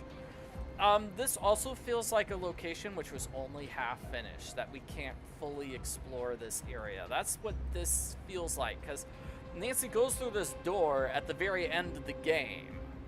You know, she bursts through this door to meet with the judge, and we can't go through any of these other doors. Yeah, so just like the house, it feels like it was incomplete. Somebody pointed out the Hawthorne house, which felt incomplete as well. And surely the judge has a phone in his office he could call for help. That would make sense, actually. That would make sense. He should just call Alicia and she could come over and help him. Yeah. I don't know. Also this, we can't explore this area. This is for like the second day of the game is when we can explore that area. So where is Alicia? Right here. Yes, can I help you? Hi. So sorry to bother you at this hour, but we're here to meet with Judge Danforth, and he How seems did to be Deirdre locked enter the room inside his before office. me? He said you might have a key. Sorry, I gave him my spare. Unbelievable. Does this ever end? Oh. Well then, do you have a paperclip? Yeah. And if you don't mind me asking, what business do you two have with the judge? We're helping the judge with a case. Anything I can assist you with? Thanks, but I think we got it. No need for a lawyer. At least, not yet. The diploma gave me away, huh? Aside from the cold coffee you're still drinking and the deluxe open box of sticky tabs, yeah. You could say I know the type really well. Nancy Drew, you really are your father's daughter. It's nice to finally meet you. You know my dad? Small world. If you need any assistance or more paperclips, feel free to ask. I'm here because the judge is screaming and banging on the door. That's why I'm here, actually. Somebody asked, is there a sign on the door? There is no sign on the door saying she's a lawyer. None of these doors are marked. So that is actually, yeah, none of these doors are marked. It must be hard to find somebody here. Like, we do have this sign that says Alicia Cole's to the left, and so is the evidence room. I suppose this is the courtroom, which we can't go through. Judge's office to the right. And it says restrooms over here on the right. So the judge is near two of the restaurants, but then where's the door? Where is this other door lead? I don't think we find out. I don't know. Anyway, we've got a paperclip. We use it on the door. Judge Danforth? I couldn't find your key. What? Alicia said she'd keep a copy for me. Well, I did find a paperclip. I think I can pick your lock, if that's okay with you. Yeah, sure, fine. This shouldn't be too much of a challenge. So this is a puzzle, and I mean, this is our second puzzle. The first puzzle being us solving that tutorial room, you know, opening the desk and finding the Book of Apologies. And yeah, so it's about an hour in between the two puzzles, the first two puzzles of the game, and that's sort of an issue people have with this game. They say, oh, this game doesn't have any puzzles. Well, it definitely does feel that way in the first part of the game. So we have this huge gap in between puzzles. Okay, so it's number 4 first.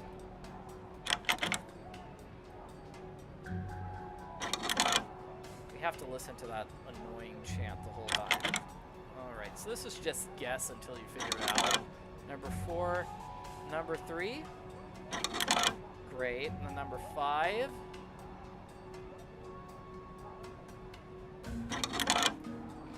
And then 1. And 2.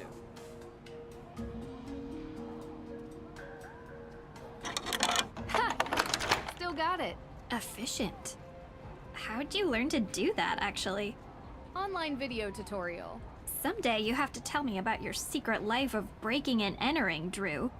Because you're in danger of being cool. Which, honestly, I just don't like. Someday.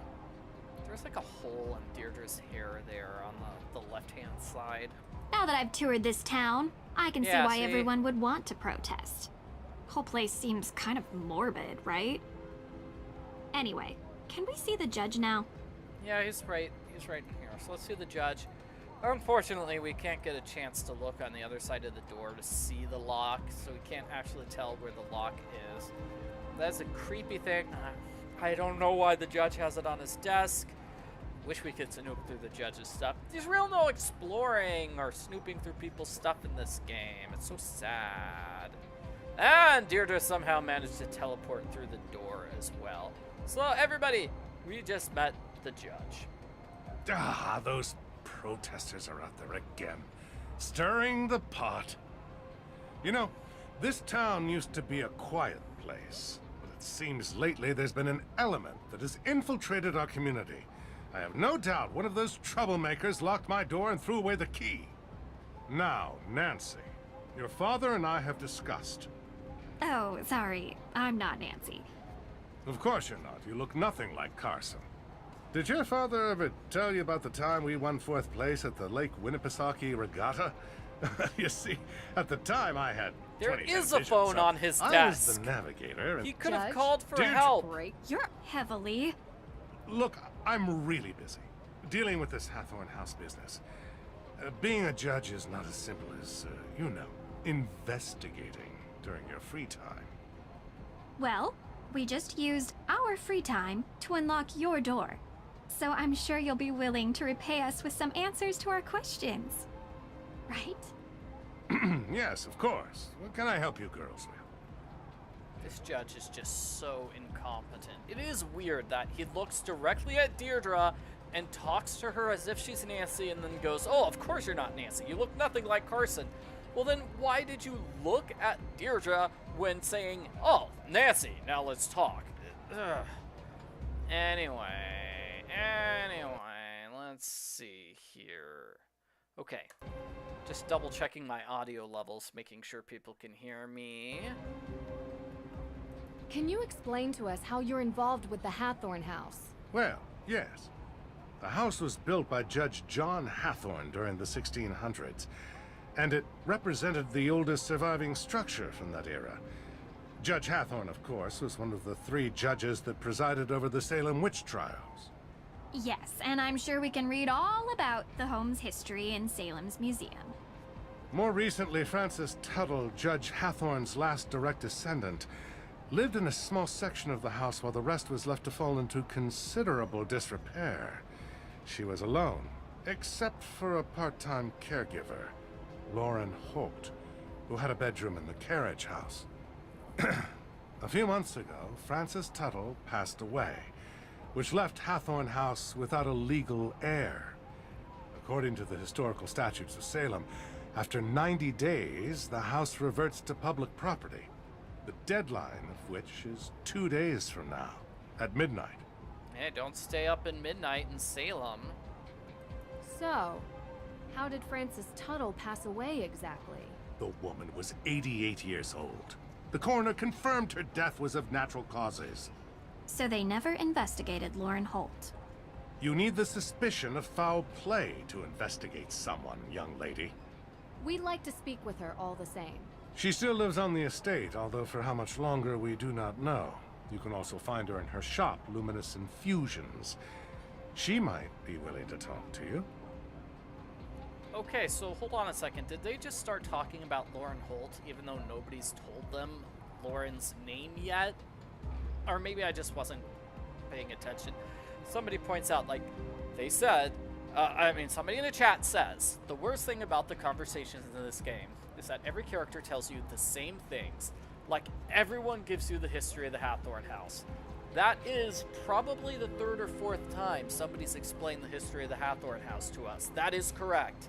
I feel like, yeah, that's something they could have done to improve the game. It's just not have characters step over the same information. That happens in some of the older Nancy Drew games too, though. So, like, let's take Secret of Shadow Ranch, for example. You could talk to every single character about the Phantom Horse, but at least the characters have something different to say. Whereas in this game, when you could talk to everybody about the fire at the Hawthorne house, they're all just going to repeat the same thing, the history of the Hawthorne house. There wasn't enough variety in the characters' dialogue there. And somebody's pointing out, is the judge telling them confidential legal information? Maybe. Yeah, I think so. So the Book of Apologies. Why did you really need it? Yes, and first of all, I'm so glad you're all right. Nasty business. Had I known you were going to be put in harm's way, I would have never called Carson and asked for his help. I've done plenty of work for my father. Trust me. I can handle myself. Yes, I'm sure you can. So, I've already heard some stories, but would you mind giving me your version of why the book is important? Yes, so... Judge Sewell was rumored to keep alleged... Okay, I'm just gonna skip through this. You know what? I'm not gonna talk to him forever, okay? Well, no. Okay, I'm officially exhausted. Let's head back to the Perry house, okay? Sorry, got bored middle of the conversation and skipped through the rest. The judge will talk about the break-in later. At the end of that conversation, he's like, oh, there's something going on. There's a break-in here. Somebody stole the evidence. And Nancy's like, maybe you should call the police. And he's like, oh yeah, maybe I should. If you want another conversation, like about the history of the house, I believe we could talk to one of these characters. We could talk to Tegan about it. Probably Dr. Hurst. Hey, this is... Did you find any more... Nothing you hadn't already. Yeah, so the let's world just has... go through these conversations with Dr. Hurst. We can talk to her about a lot. Indeed. All of this is There's optional. Yes. I believe... I'm not... Thank you for... You're welcome. There we go. I don't know why I felt like showing that off, but I did, I guess. So now that we've done the witch tour and we've talked to the judge inside his office, that officially brings an end to day number 1 of the game. What do we want? Justice. When do we want it? Now. When do we want justice? When do we want it? Now. Yes, Nancy's dad does give her a lot of cases. I'm going to see if I can load one of my old games here. Let's just skip ahead to day number 2. Because somebody wanted to see the Hardy Boys. So we'll just show off what the Hardy Boys look like in this game, and then I'll end this video. Sounds good, because I wasn't intending to play the entire game. This was just me saying, hey, let's see what this game looks like after 3 years. And I think everybody's come to the consensus that, is this game better than we originally thought? Or, no, this game still has problems with dialogue and such, and it would be nice if they updated the game, but I think they're not going to update this oh my, game at oh any my, point. oh my, not good, not good, not good!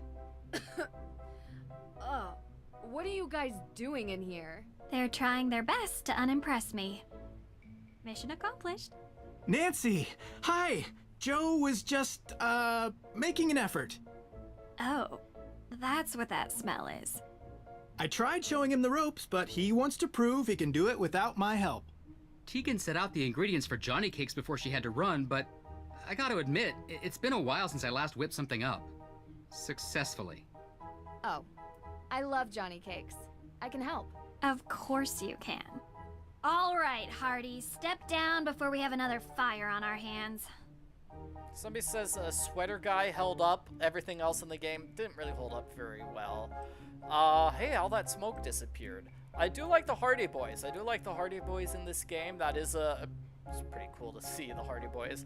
Somebody said this game is trying its best to unimpress me. Mission accomplished. All right, let's see. Step 1. 1 cup of sugar. 1 cup of sugar. 2 tablespoons of sugar. This can't be right. I told you I couldn't keep up with her, so I improvised. I'm 100% certain about the amounts, though. Let's Maybe approach you could this just ask sensibly. Tegan What do we need? to repeat herself, or use your phone to look up this stuff. Okay, so we need a cup of something and a cup of something else. And I think this puzzle's just guessing. Flour. But 1 cup of flour. I think you've got it. Flour 1 cup and of cornmeal. cornmeal. We're getting there. So now 2 tablespoons. So which item would we need 2 tablespoons of? Salt, sugar, or baking powder? Let's go with sugar, because that's delicious. 1 spoon sugar. Looks right to me. 1 spoon sugar. We're getting there. Great, and so that means we need, oh wait, one's a teaspoon.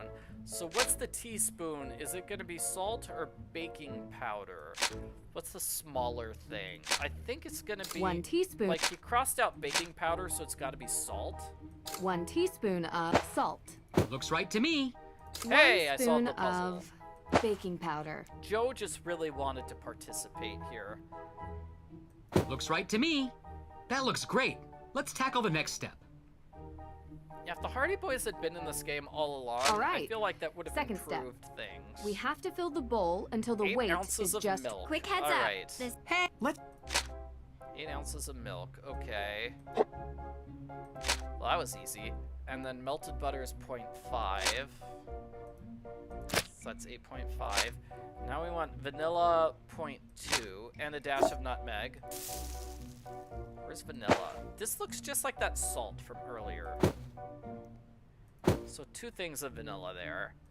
And then I guess we just need to add enough eggs in order to equal 1170.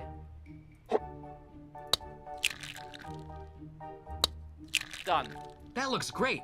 Let's tackle the next step. Finally, my favorite part. I thought your favorite part was eating. My next favorite part. Dear goodness. Joe, could you help me pour while I flip? Sure thing. Joe is just so upbeat and happy. I like him. It really was a treat to have the Hardy Boys. If only the Hardy Boys had been there for the entire game, that would have been amazing. I did want to show off the Hawthorne house, but I don't have a save file there, so Here I'll comes just some more. try to zoom through the conversations and get to the Hawthorne house. Uh-oh, that Johnny cake is undercooked. Here comes some more.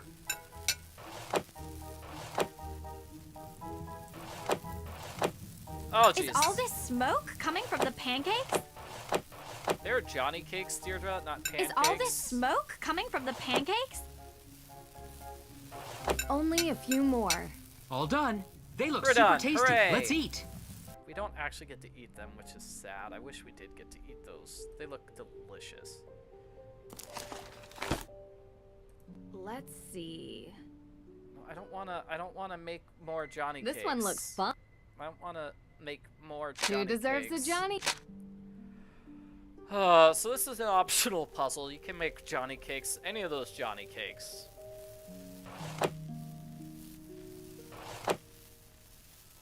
Actually, I can back away from that puzzle. I don't have to do it. Are there any puzzles we do during the first night of investigation? I guess there's like a minor puzzle trying to get May to talk to you, which is not too much of a puzzle. You just tell May that you like her favorite band, and then she talks to you.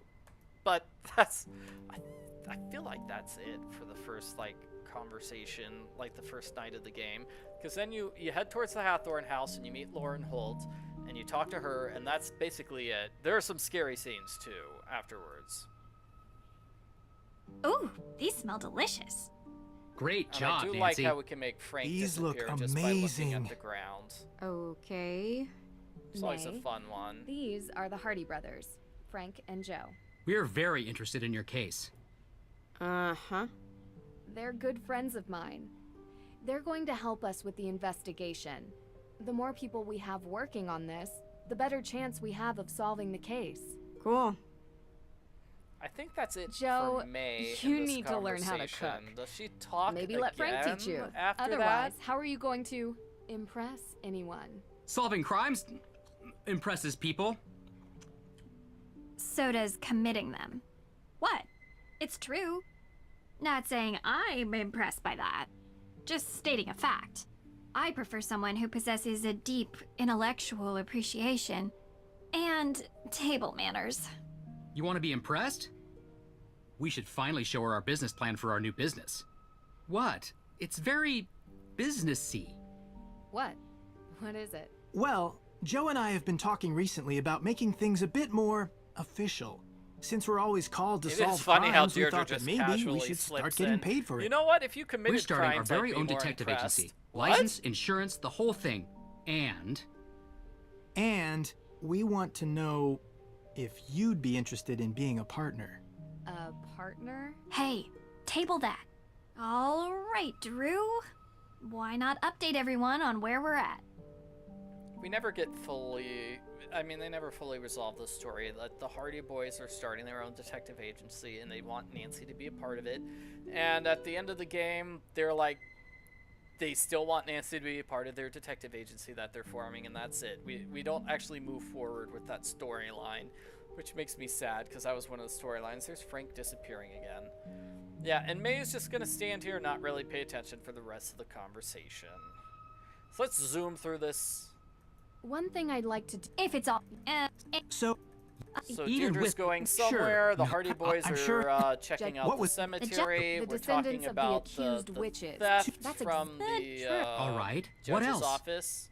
we And need then to the ask. arson. We need and the the theft Book of from Mosham Apology. Castle. The resident has. I can ask. I have something to add. Long conversations. Yeah, so I mean that feels like stuff, as I've mentioned many times now, stuff that should have been discussed on day 1 of the game, rather than waiting until day number 2. It took us like two hours, if you're playing casually, 2 to 3 hours, to get to the point where things are actually starting to kind of happen in this game. We can actually explore the Hawthorne house, and that's what I wanted to do. So let me show off the Hawthorne house, and end this video. If anybody's got any questions, this is your last chance. We're about to wrap up this video here. Would be cool if there was like a detective co-op game where you could work as Nancy, Joe, or Frank. Yeah, that would be pretty cool. Like Alibi and Ashes, you can switch between Nancy and her friends at any point. And that was, I actually really like Alibi and Ashes. I like that whole setup. I do wish you could switch back and forth directly between the various characters. Whereas in that game, you have to, in order to go from George to Ned, you have to have George call Nancy and then have Nancy call Ned. I think it would have made more sense just to have George call Ned. And some of these windows are broken, aren't they? It looks like somebody threw a rock through that window. Even. Locked. Locked. So it's locked. I think that we need... Somebody said, can we talk to the lady by the hail bales? Hay bales? Sure, let's do that. We can do that on the way to the Hawthorne house.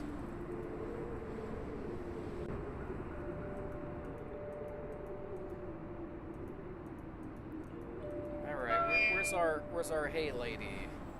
Oh, I think you mean this character here. Why are there protesters in a small town like this? Alright. That was a contest winner, I believe. Won a contest to have her voice in the video game. It does seem odd. That's like, here's our contest winner looking at nothing. A specter may be hanging over Salem, but that doesn't keep the town from getting into the Halloween spirit.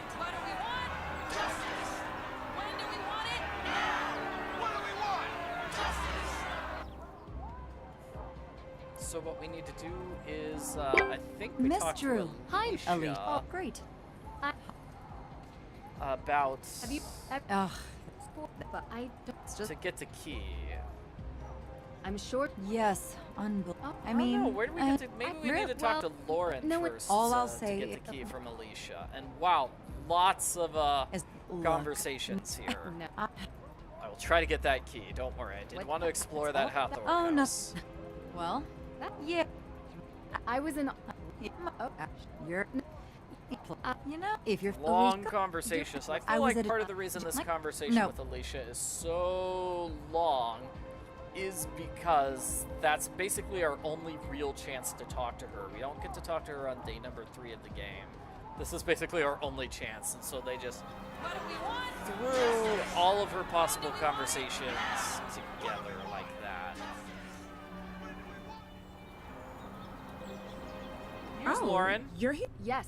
Thank you. I can't. Yeah. Seriously. You. I know. Some say I could. She's all you've seen. No. Right. Lauren, she's okay. She's a cool character. So let's see. The key to the Hawthorne house. I was hoping I could borrow a key to the main Hawthorne house. Key? Oh, I don't have a key anymore. You don't? No, but Alicia does. If you ask her, she'll lend it to you, I'm sure. Alright, there we go. Everyone says there are ghosts in this town. Is that true? What is it? You know, I believe the dead stay dead. But I've seen ghosts recently in my own house. Really? Who? Wait, you believe me? I thought I was going crazy. I believe there's an explanation. Who was it? I don't know. A woman, wearing old clothes like the kind you find in Tegan's museum. I couldn't see her face, and I swear she was real.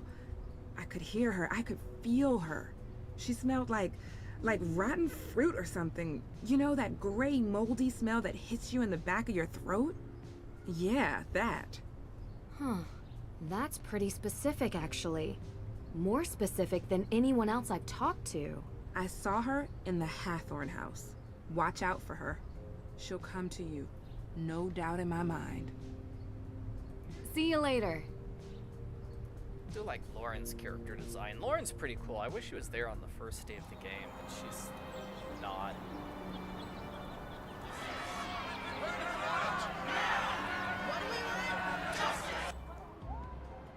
Alright, so getting the key from Alicia here. Oh, what?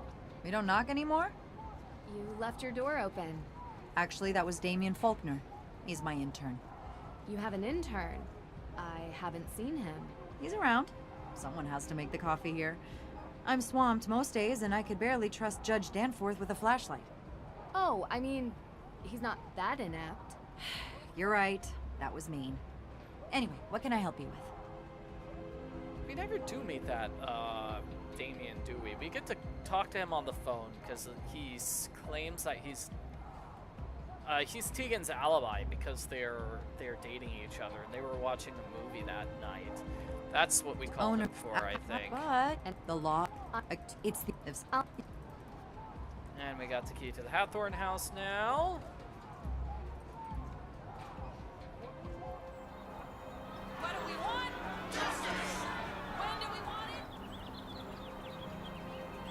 We can call Deirdre here too. I think that's a conversation I didn't do in my main walkthrough. I didn't figure it out until a while later, but you can just call her. Those are old conversations, so it doesn't matter like when these conversations. So these conversations just appear whenever you click on them in messages. So you can wait like 2 days and click on it in messages, and it would still, the conversation still shows up for you.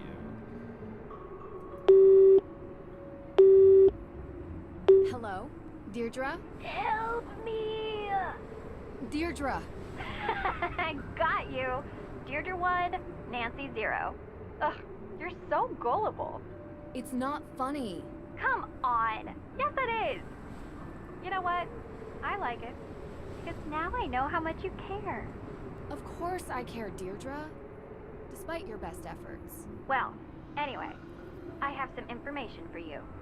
Francis Tuttle? An interesting line of dialogue there. I know you care about me, Nancy. Of course I care. Even though you pretend to hate me, I still care about you. It's kind of funny that Deirdre played that joke on Nancy, right? That's cute. Well, I thought you were going to research. It all goes back to Francis Tuttle. Check it out. She took over the Hawthorne House estate in 1992. Although I found 3 different marriage announcements in the Salem News, she was never married and never had any biological children. The only living heir now is Lauren Holt. She met Francis Tuttle and was officially adopted in 2006. The judge said there was a will. Lauren confirmed that. Exactly. But as far as I can tell, there is no will. Nothing was ever filed with the town clerk. Yes, more history about the Hawthorne house. Definitely, we needed to hear this. When she passed, and she had a stroke a few years earlier. Maybe she was confused. Are you saying you think that Lauren burned down her own house? Sounds bizarre, I know. But it's the most likely scenario. But why? Because Salem, a historic property is classified differently if it's a ruin versus being an intact structure. Without a will, a ruined property is preserved as is. So Lauren could stay there. Mm-hmm. Now, I don't think living in a charred-out building is great for your health, but it's a theory. Okay. See if you can find out anything else. I'll meet you back at the Perry house later. Okay. Bye, Nancy. That was cool. Yeah, so that's an interesting theory about... Well, it's weird, I would say. Like, if Lauren set the house on fire, specifically to have it declared a ruin, that way she can still live there. Because Lauren lives here. She doesn't actually live in the Hawthorne house. She lives in this property. And we don't really get to explore Lauren's house. If that feels like another location that was going to be in the game, but they didn't finish it. And so it ended up not being in the game, because it would have been cool to explore Lauren's house. You see a little bit of the house when Nancy first meets Lauren and has, well, a 5-minute conversation with her inside there. But other than that, we don't really see Locked. that part of the house. The key should fit, but the door and lock are awry. The door needs more leverage. Oh no. Well, it's right here. I'm trying to grab this item. This ought to help me out. I guess this part of the house is completely destroyed. Yeah, I mean, that's fairly destroyed. The rest of the house looks great, though. Locked. Now this is more like it. Somebody suggested, like, would the game work if they moved all this stuff about the history of the Hawthorne house, if that had been an exhibit in the museum, like an optional thing to read about? I think that would have been great, actually. Cut out, like, 5 minutes of dialogue about the Hawthorne house history and put all that stuff in the museum. That would be good. It'd make the conversations move more smoothly, and it would make the museum more purposeful. Because as it is, there's not a whole lot of reason to go to the museum and wander around in the museum, other than to talk to Tegan. But yeah, the exhibits in the museum are just completely optional, and you don't have to bother with them. So there we go. Now it fits. Putting some of this historical stuff in the museum would have been a cool idea.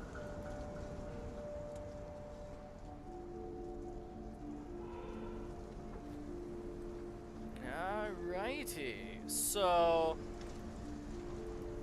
I just wanted to show off the house because somebody pointed out that it feels like we barely get to explore the house, and this is one of the main mysteries, right? The main mystery is who set fire to the Hawthorne house, and this is about it.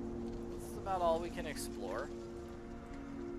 That's it. We can't really look around here. I mean, you can see this bedroom, but we can't, like, examine this stuff and play around with it. Francis Tuttle needed this medical machine to stay alive.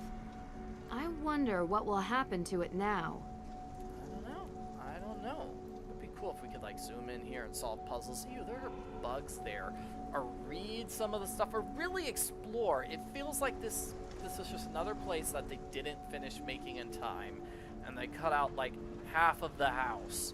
Because this can't match, can it? Francis Tuttle needed this medical machine to... Also, we can look at the machine through the wall. That's kind of a glitch there.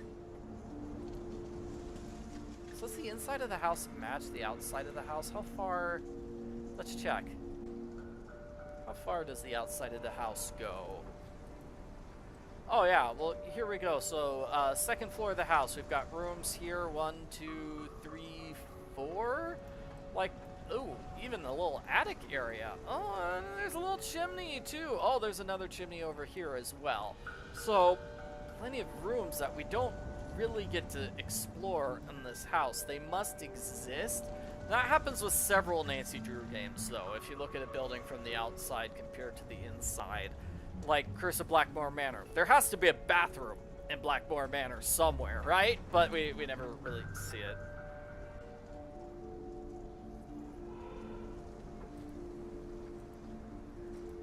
And we go upstairs here. Yeah, so how do we reach all these rooms on this other side of the house? That's just my question. I wonder how. So at the end of the game, we're told there's like a bunch of secret passages, right? And hidden rooms inside the house. It would have been cool if Nancy could find those secret passages or explore them. Where are they connected to? The game doesn't really make that clear. The entire And that just makes me feel like maybe Nancy was supposed to be able to find those hidden passages in the house, but they weren't able to finish it on time. But as it is, we can look at this upstairs area. We can look inside this room that has nothing to do.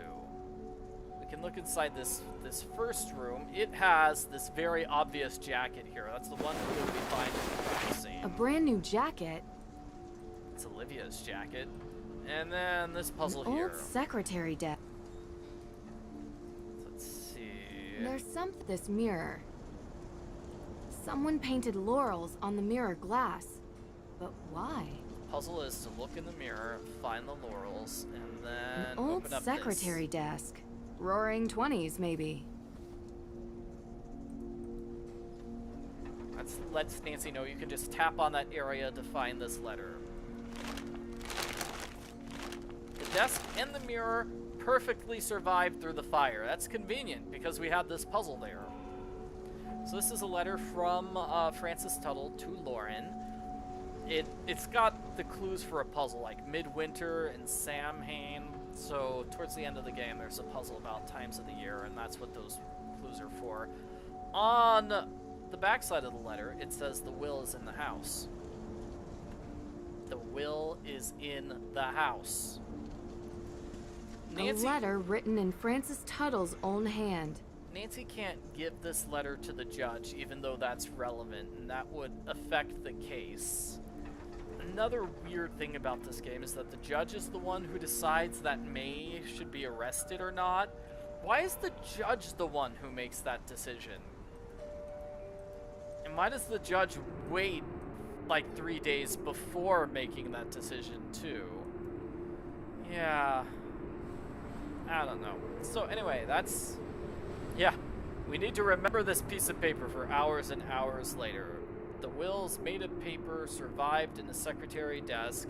Yeah, how did that desk survive? Because it was definitely a wooden desk. I don't know.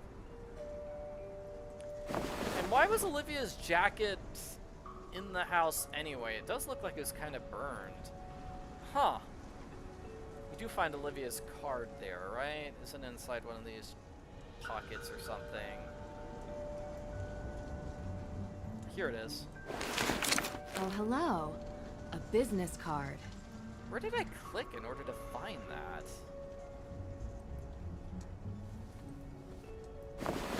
I clicked right... Okay, there's an inside pocket. I see. Inside pocket. Alright, that's where I was clicking. I was clicking on the inside pocket. Alrighty. So I think that's it for, I guess, our 3-year anniversary look back in Midnight in Salem. Is there anything else we wanted to do before we end this video? Do have some puzzles here. Johnny Cakes. This puzzle's terrible. This is day number 2 of the game. Just want to point out that this puzzle's terrible. Found a new cold spot. Hey, wow. You should move over there. On it. Whoa, I did that in like 3 seconds. Wasn't trying to do that quickly. I did it more easily. Yeah, normally this puzzle takes forever to solve. Moving these dials is so darn complicated. This is junior mode, by the way. It's not the master sleuth mode. And the noise. That noise. Oh, that noise.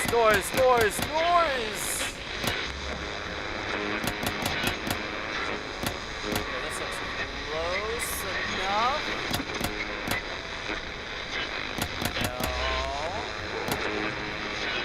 Maybe.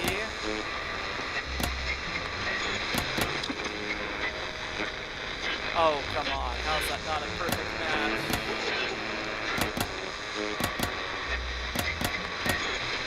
That was it, right?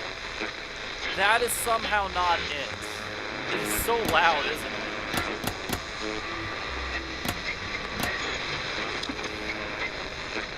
Wow, that's so annoying.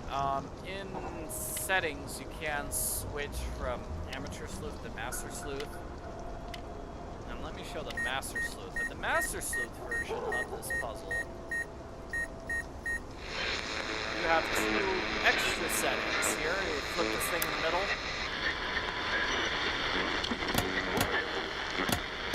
Yeah.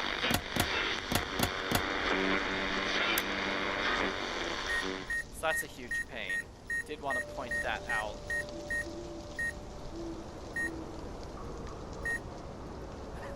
Yeah. So I think that's it for this video. Thank you very much. Thank you very much for watching. Hope you enjoyed seeing me just play Midnight in Salem for about 2.5 hours now for the what, 3-year anniversary. 3-year anniversary of Midnight in Salem. I don't know. I don't know what to say. So thanks for watching. Hope you enjoyed. Hope you enjoyed me playing this game. Bye. Oh, this, yeah, this game.